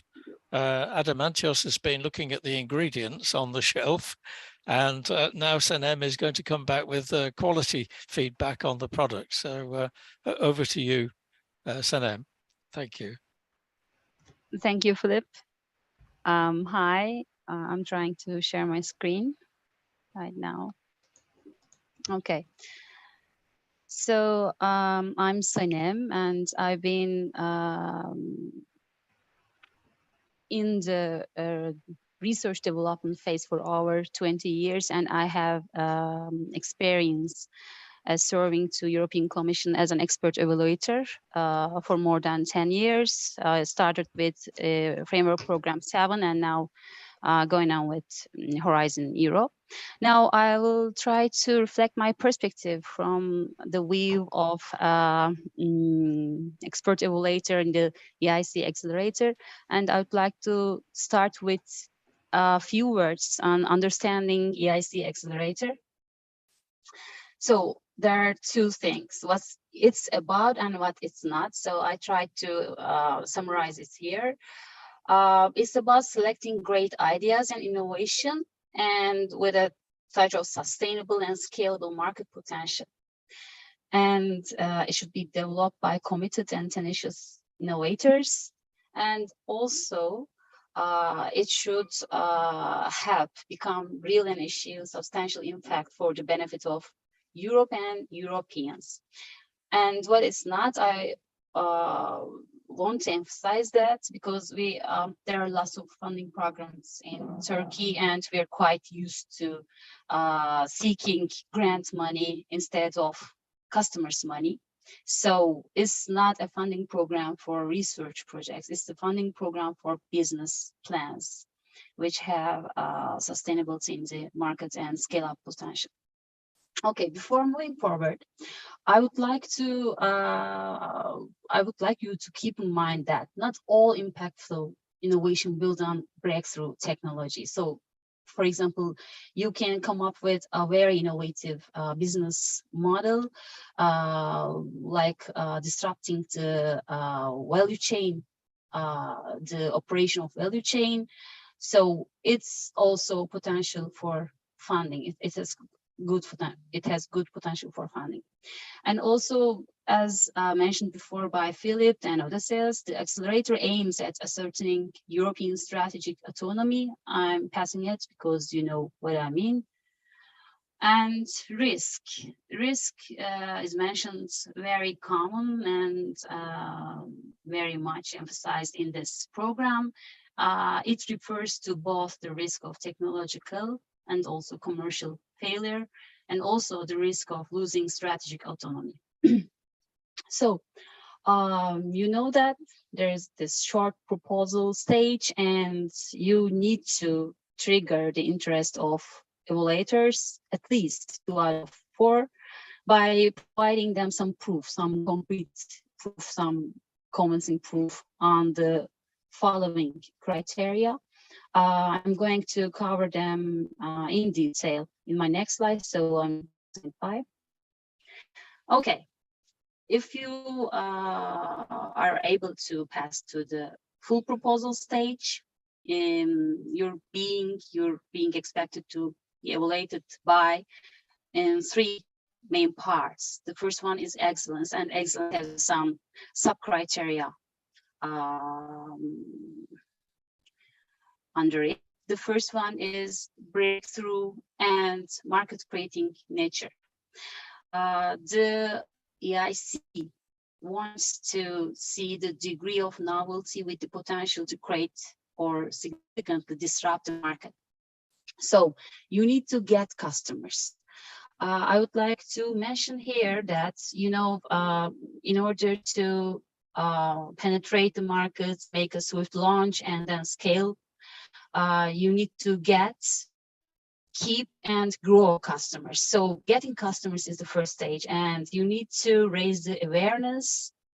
It resembles, it sounds like, hey, someone else thinks it's cool, and you know, there's this paid media, and the awareness can be raised by this, and then you need to create their interests. You need to make them think that I think it's cool. And then you need to make them consider buying the product. So you need to have convincing proof that your solution solves the pain of the customer. And then the purchase occurs, and the customer, you need to make the customer tell that I want it. So this is a viral loop, and in your proposal, you need to generate some proof, put some concrete convincing proof to that is a real problem, and you have some mainstream markets needing this solution and get customers. The second one is timing. And you need to show that you're not too early or not too late. And also you need to put some easy to understand concrete proof on trends in the proposal. Trends, by trends I mean some market trends or behavioral patterns or some environmental trends, for example, some legislations putting pressure on the customer side, or some scientific technological trends, for example, emergence of a new technology and which solves better the problem with better qualities and also some societal trends. The third one is technological feasibility. Of course, you need to be at least TRL 5 to be eligible to apply to EIC Accelerator.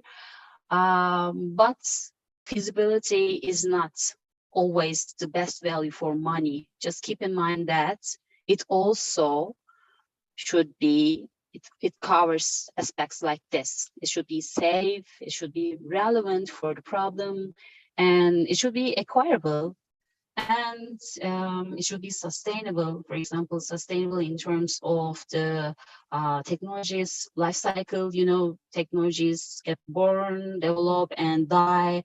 And also, for example, raw materials and other type of ingredients, you need to sustain this technology to thrive in the market.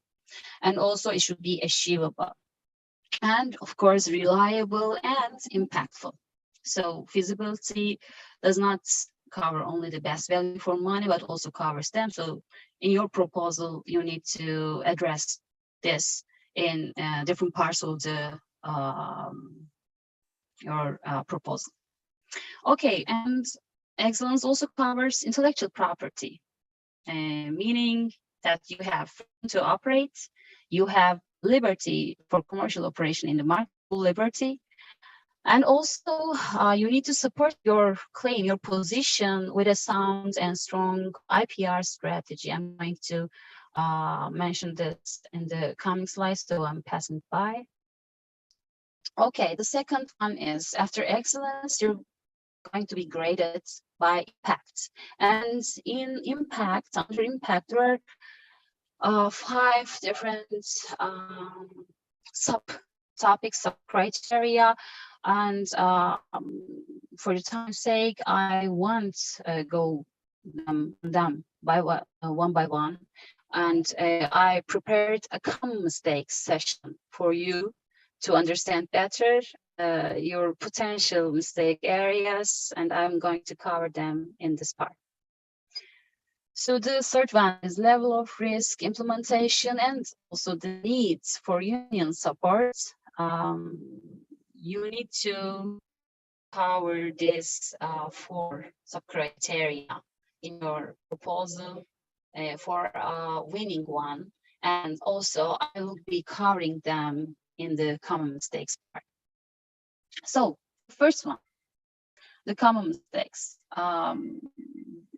I think that you can sense that there is a difference between these 3 things. What is a need, a want, and an interest is highly critical for the EIC Accelerator approach. Need is something a person must have in order to thrive, in order to sustain its existence. A want is a preference, something that people want to have with and desire. And an interest is one step before want, is an intellectual curiosity. You need to make sure that your topic, what's this, a product or a service model or something, a methodology, what you propose is a need for a specific segment of target audience.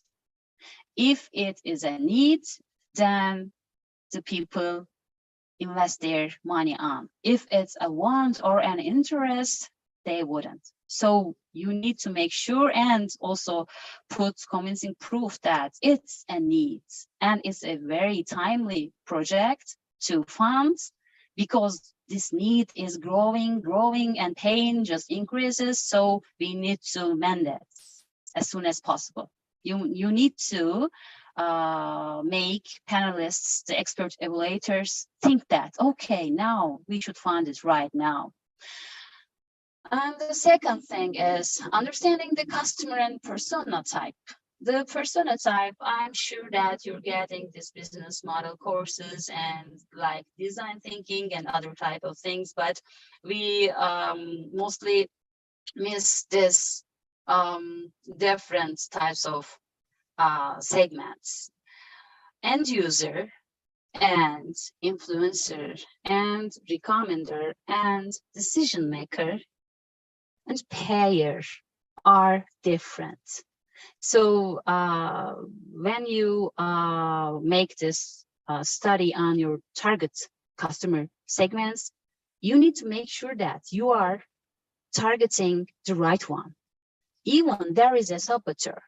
So if you show the expert evaluators that you made a flawless target segment analysis, and you are very well equipped with the knowledge of the market with respect to customer side, then you make them convinced enough that you know whom you're targeting, with what kind of unique selling propositions, and why they need to pay in order to gain what. So they're important. And the third one is we commonly see proposals not pacing with the trends. There are some very popular trends over the years in terms of technological breakthrough and innovation, but time flies fast, and also faster as the day passes. So we need to show the evaluators that we are not investing our manpower or intellectual capacity on a technology, on a market which is dying. So we need to show them that we're pacing with the technological trends. And okay, we need to cover three things for a winning proposal.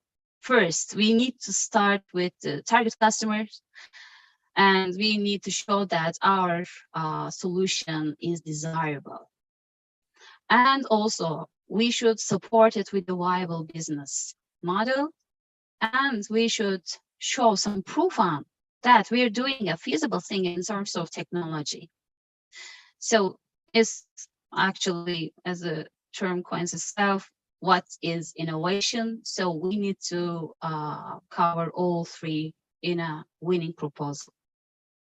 Okay, the fifth one, we actually, there's this technology S-curve, and there's this technology adoption curve, and there are gaps within these groups of customers, and the largest gap occurs between the early adopters and the mainstream market. So that within each customer type, needs and expectations differ, and also their buying habits, buying patterns also differ. So we need to understand, we need to study hard to understand how we will penetrate the market, make a swift launch, and then scale our product in the market with what type of strategy to amend this needs and expectations. So we need to show that we did prior research, not only secondary one, but also we need to support our secondary research with primary research by just touching the customer in person. Okay, so the sixth one is okay. We some of the proposals think that their technology, their product or service or business model is flying freestyle in the universe. It's not. It should be, for a sustainable business model, it should be sustaining a very healthy interaction with other stakeholders residing in different parts of the value chain, doing different operations. So you need to be sure that you took every single actor in the development to commercialization stage, and you need to sustain a very valuable and healthy dynamics which to hold these actors within the value chain. So your business model should also accompany this. And the seventh common mistake is poor understanding of fits. So there's this problem solution fit, and there's this solution market fit. They look very easy to understand and very simple things, but they're not. For example, if the solution is drop skipping, if you are coming up with skipping drops as a solution, then you can't make old people skip ropes. So you don't have solution market fit. Please be aware that these are two different phenomena, and this should be a very well balance between them. You might have a very perfect solution for a very well established problem sustaining itself over the years in the market, but if you don't have solution market fit, then it's nonsense to fund your solution. Okay, and the eighth one is poor market and competitive landscape analysis. You need to study hard to understand the type of market. It's an emerging one, or it's a hybrid one, or it's another type of market. It's a new market, or some hybrids. Yeah, I already told it, and or a clone market like this.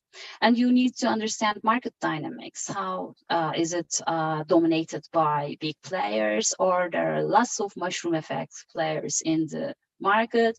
And how about the growth opportunities? What are the headwinds? Are there any headwinds which you need to come over to make a swift launch in the market? And how about the competitors? Don't always focus your attention on the same solution.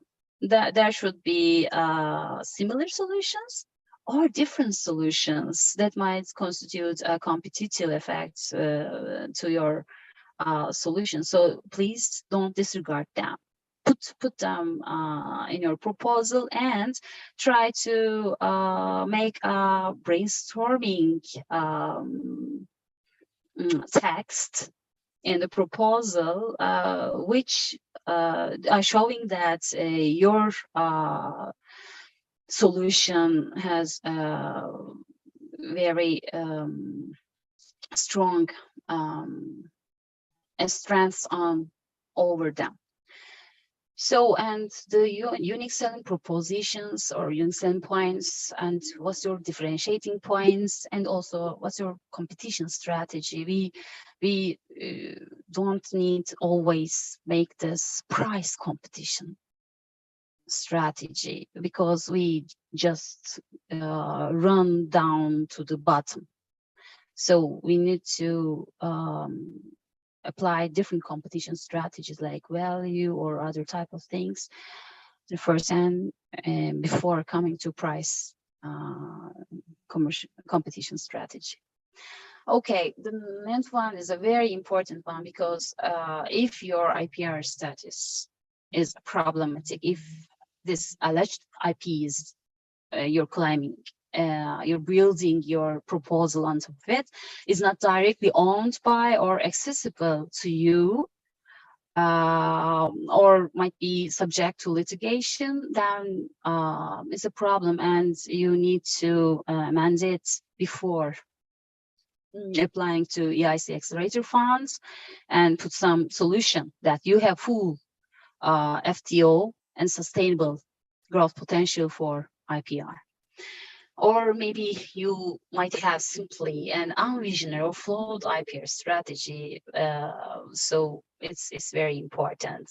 Maybe you can cover not only patents, but you can present a very broad sense of IPR management strategy in front of this panelists, including patenting, design patenting, copyright protection, or publishing, like defensive publishing, or maybe keeping trade secrets might be the best solution for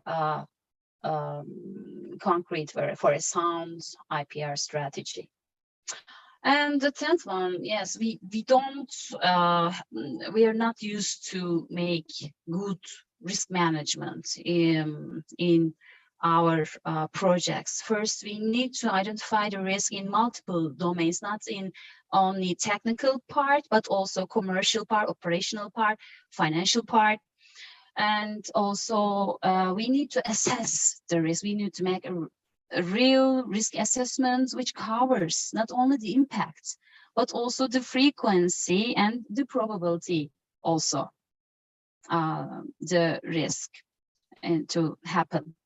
And then we need to propose a reasonable strategy to manage the risk. We might not have always the opportunity to for example, avoid the risk. Yeah, maybe we sometimes should accept the risk, but propose some real contingencies about it to convince the expert evaluators that we are on the same safe land and we are good to go. For example, we can transfer the risk if it's not manageable, or we always try to mitigate the risk, or maybe exploit the risk for different opportunities. Okay, the 11th is, I wanted to put this here because it's a global research showing that the first one, why the startup fails, is that building something nobody wants. The second one is hiring poorly. And the fifth one is not having the right co-founders. In Turkey, in Turkish proposals, what I always see, and I have like over 700 proposals, business models from the globe. I've seen, and in Turkish, we are not good at building teams. So, and EIC Accelerator, especially the second part where you have the chance to make this panel presentation, we need to strengthen some muscles around it because it's important. We need to have these complementing skills and know-how within the team. And we need to cover the whole range of competencies which would be need to realize our business model in the market. And we need to have a balance between in-house and outsource competency. And we shouldn't never do this to outsource the core competencies. So we need to somehow keep it in-house. And also task ability fits, and of course the motivation. We should show them that we are highly motivated and we're motivated enough to go on this very difficult route. And of course the 12th one, and existing, we are not good at preparing sound financial plans. And we need to match commercialization plan and this financial plan go in hand, and we need to make credible projections. So I'm running out of time. And yes, the last one, the expert evaluators see lots of projects and they just gain some skills on understanding, like detecting the when you hide the truth. Be frank, be open, and just propose if you have some minor issues. If you have major issues, then don't apply for it.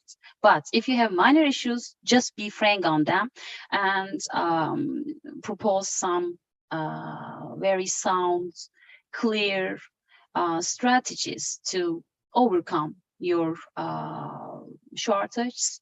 So it would be it would make your proposal more convincing and expert evaluators more willing to help you. So please don't hide the truth. Okay, I hope it would be beneficial for you, and thank you for your attention. Okay, Flip. Thank you so much, Sanem. That's a very useful insight as always. I fully agree with you on the issues that I've found in visiting companies as well. The number one thing being developing products that no one wants. I alluded earlier to not looking at the need, and that's the number one. To kill the supermarkets analogy, then we finished up with Diamantis looking at the ingredients and Sanem telling us about the quality. So you've decided to buy a product that's 3 times the price your partner said you should spend, and you have to sell the idea.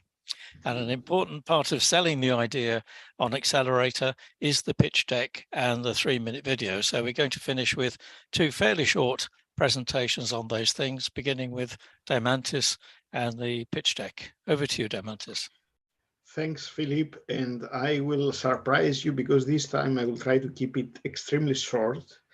And the thing is that actually I should have now completed my presentation about the pitch deck.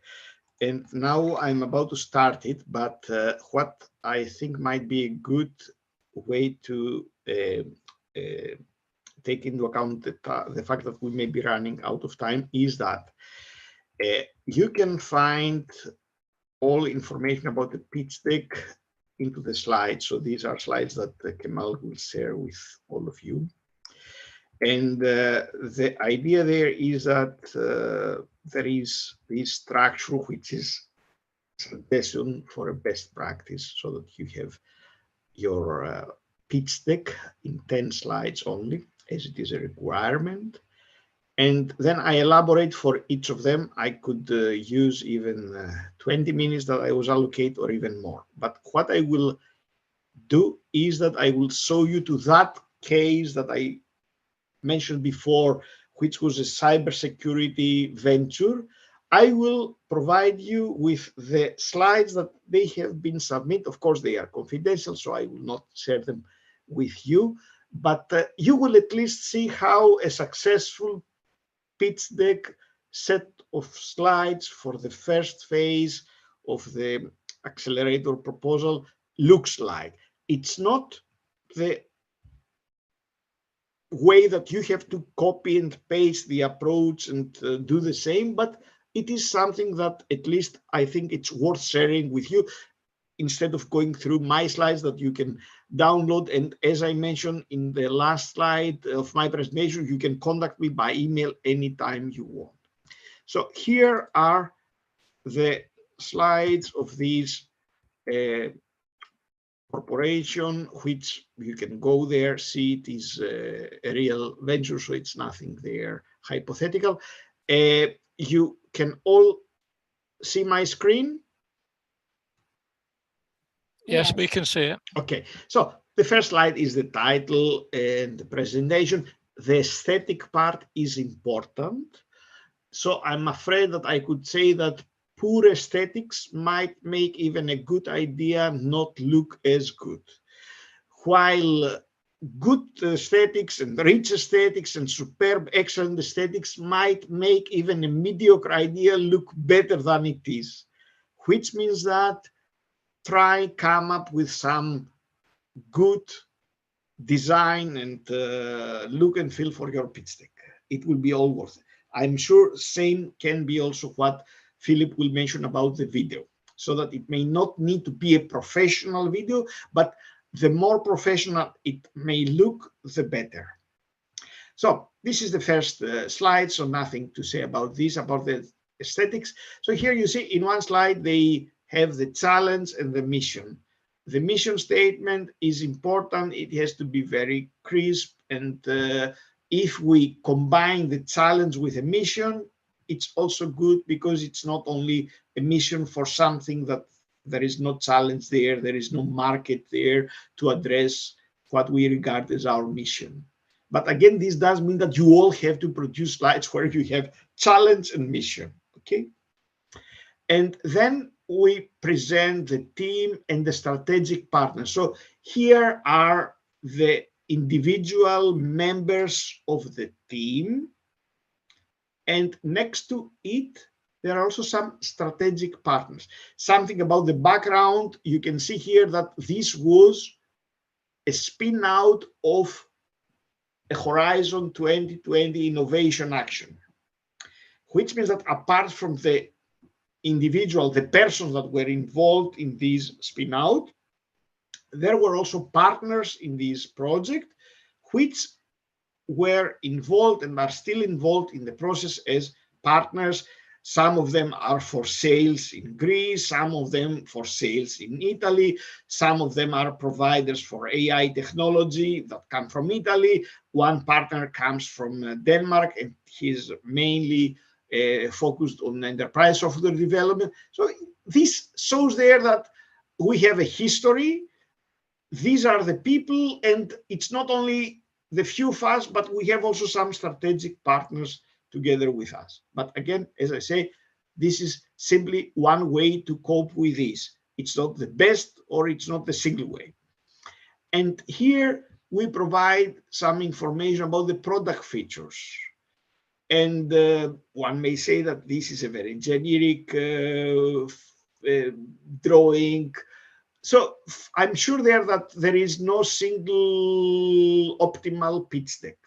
All of them have their pros and cons. The idea is to have something that people will like, or at the end it will go through as many iterations that at the end you will feel all comfortable with what you will submit. Okay. And then this is about the unique selling proposition and also competitive advantage versus competitive edge.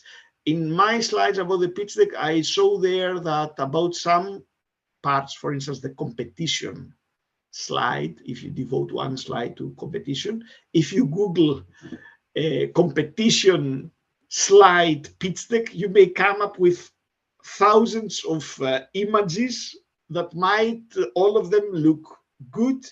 And about taste, it's a very individual and personal thing. At the end, you will converge into something that it's not only looking good, but it also conveys good information. So it's not only the aesthetics, but it's also the substance that this slide will convey there. And about the competitive landscape, here you see there are specific competitive products and companies, and according to a list of features, how many of them offer something like this. And you see for some of them, it seems like that the offering that comes from CSAware is unique because no other company or product offers something like this, which might be convincing. Someone might say, okay, do you think that the evaluators of phase one will go into depth and make an analysis and see there that actually this is some unique offering? No. But what shows here is that the people who submitted this proposal and who provided this pitch deck, they did some good piece of homework. So they are convincing, at least for the phase one. And about the market analysis, so it is about the critical sector, NIS to critical sector on the one hand, and the LPA, local public administrations or municipalities on the other hand.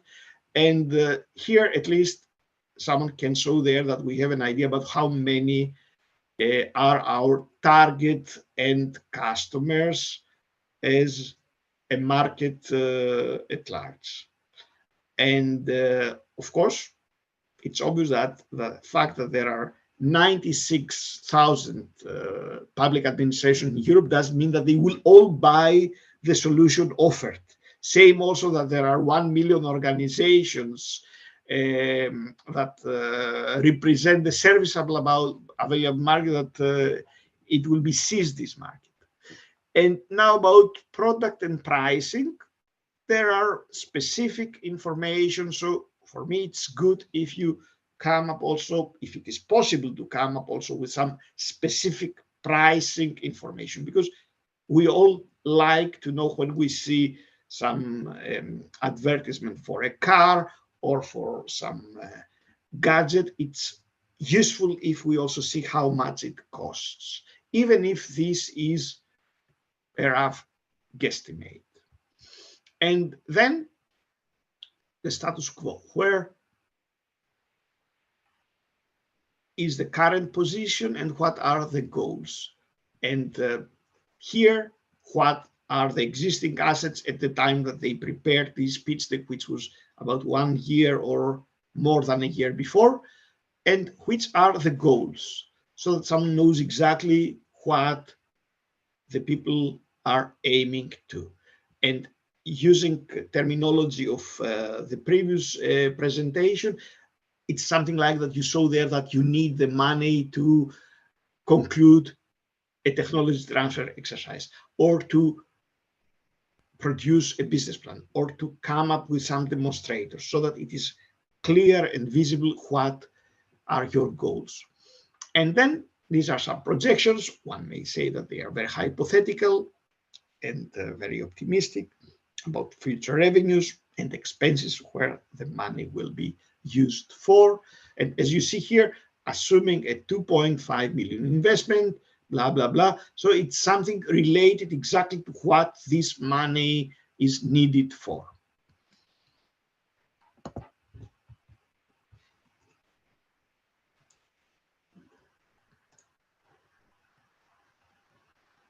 And this was it. This was the 10th and last slide. So no key messages or takeaway message. So it was the final slide was exactly about what the money will be used for. So Philip, I'm done. Okay. I don't know if there are any other questions there. No, the questions have dried up rather. So again, I say, we're here to deal with questions. Please use the online question facility to raise them. It's open, and we're very happy to deal with it. I think the interesting point about the actual presentation there, Adamantios, was the fact that they were very busy slides. There was a lot of information.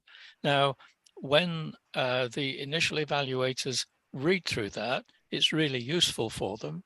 But if it's presented to a jury, you would not have time to go through all that detail. So the presentation would be a quick summary of what's in there, but it's important to get the detail in for the initial evaluators. So it's a dual purpose thing, I think. And, you're always taught that presentations make them sort of brief and to the point. But there was a lot of useful information carried in. Actually, this pitch deck was used as one of the requirements for the first phase. They were not asked to present these in a jury. So it was the pitch deck that they have presented. On the other hand, this pitch deck was subject of several iterations, so it was not something like that someone prepared it once and no. So it took time, and this is the key message from my side, that even for small things one should dedicate considerable time. Indeed, yes, I fully agree with you. Just the point in presenting it, nobody ever reads the slides, and it would be summarized, I'm sure, in presentations. That's great, thank you. So we move on to the final presentation, which is from me, and a very quick presentation on the producing the 3-minute video, because again, this is an essential feature of the initial submission to the EIC.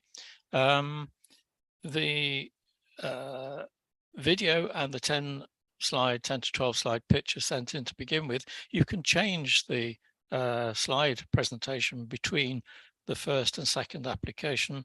The 3-minute video stays the same. So a quick run through then the 3-minute video.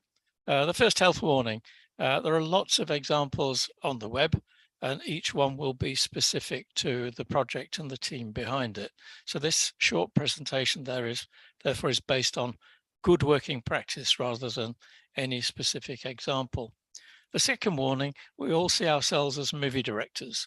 I've been in board meetings in my past career where we've agreed on buying a £1 million, €1 million machine in a matter of minutes.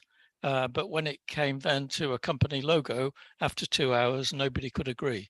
So anything visual always has differing views and comments. So we're all movie directors, but it's often a good idea to leave it to the professionals. What do the EC expect? Well, they say core members of the team, up to 3 people, should illustrate the innovation and the main motivation behind the application. You should keep it simple, the objective to show the team behind the idea and your motivation to see the project through. If you don't have a team, then you can include future team members. Now, that's very basic and simple. So should it be homemade or professional? Now, although they expect a simple video, it's your initial opportunity to show how good you are, how fascinating your project is, your product is, and to sell yourselves and your project to the evaluators. So it's a very important way of getting your project reviewed. Now, there are lots of video templates, lots of devices with iPhones and iMovies and all the rest, but it's not just about the technology. There's a lot of expertise involved in producing even a short video. These are 6 key aspects that come up, and I'll briefly cover each one. So the format, you can have the talking head, the newsreader who sits there and reads off an auto cue. It can be very boring, especially if it's not a trained presenter. The voiceover is similar, but at least you're looking at pictures while somebody's telling you about what's in those pictures. You can do the interview where one person asks another one about the product, the project, and you know, it's a way of getting the message across. If you have video, you have already got sales material, of course, you can use that. You can simply present your pitch deck as a series of video linked stills with the voiceover. Up to you to choose which is best for you as people and for your project and product to get the message over.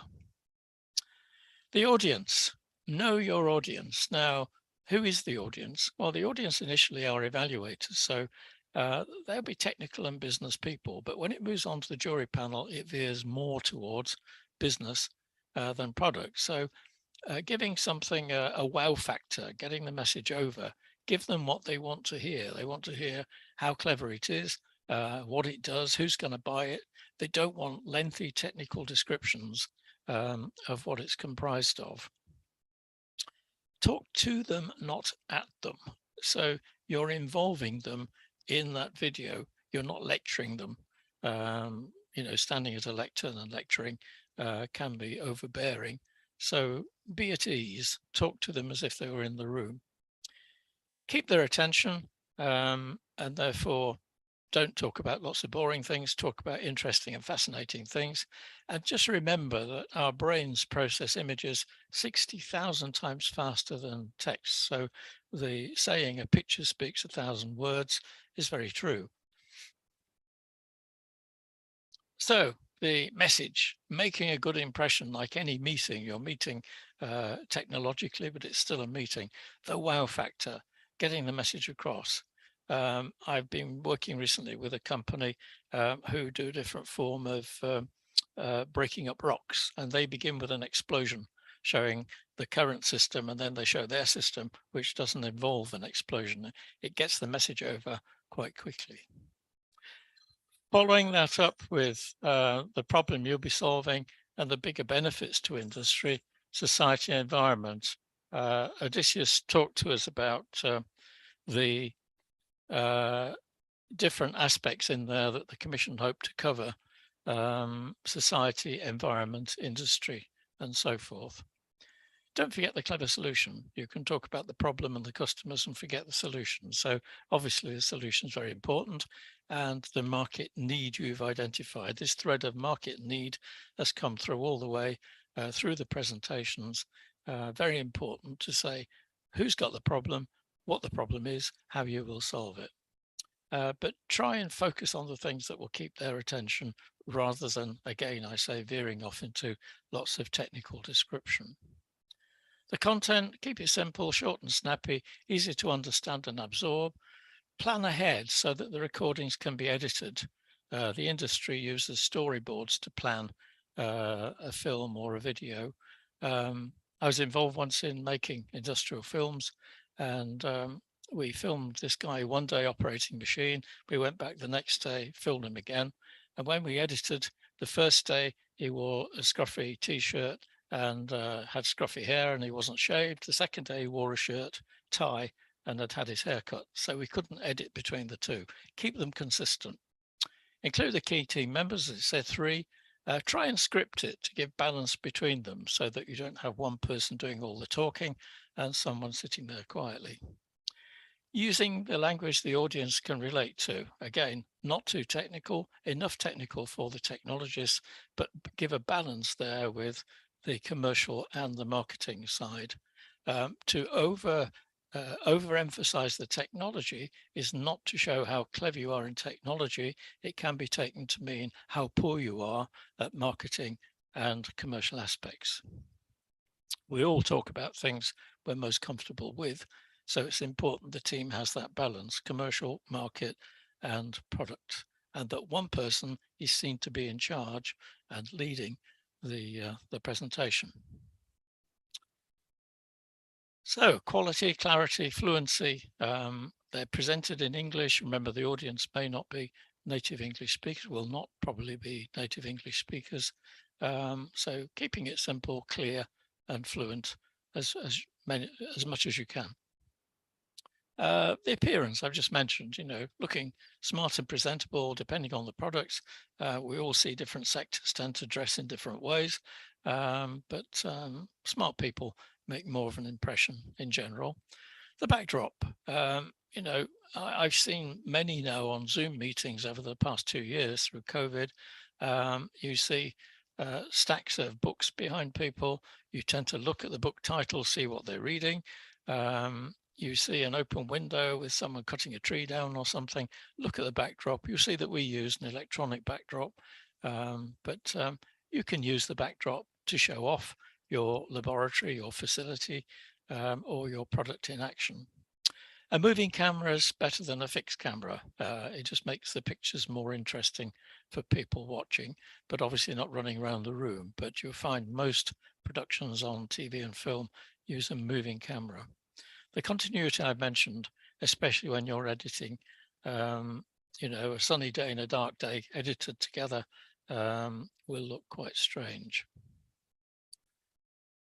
So the technical issues, camera angles, is it too high, too low? If it's too high, you look like perhaps a criminal breaking into a building.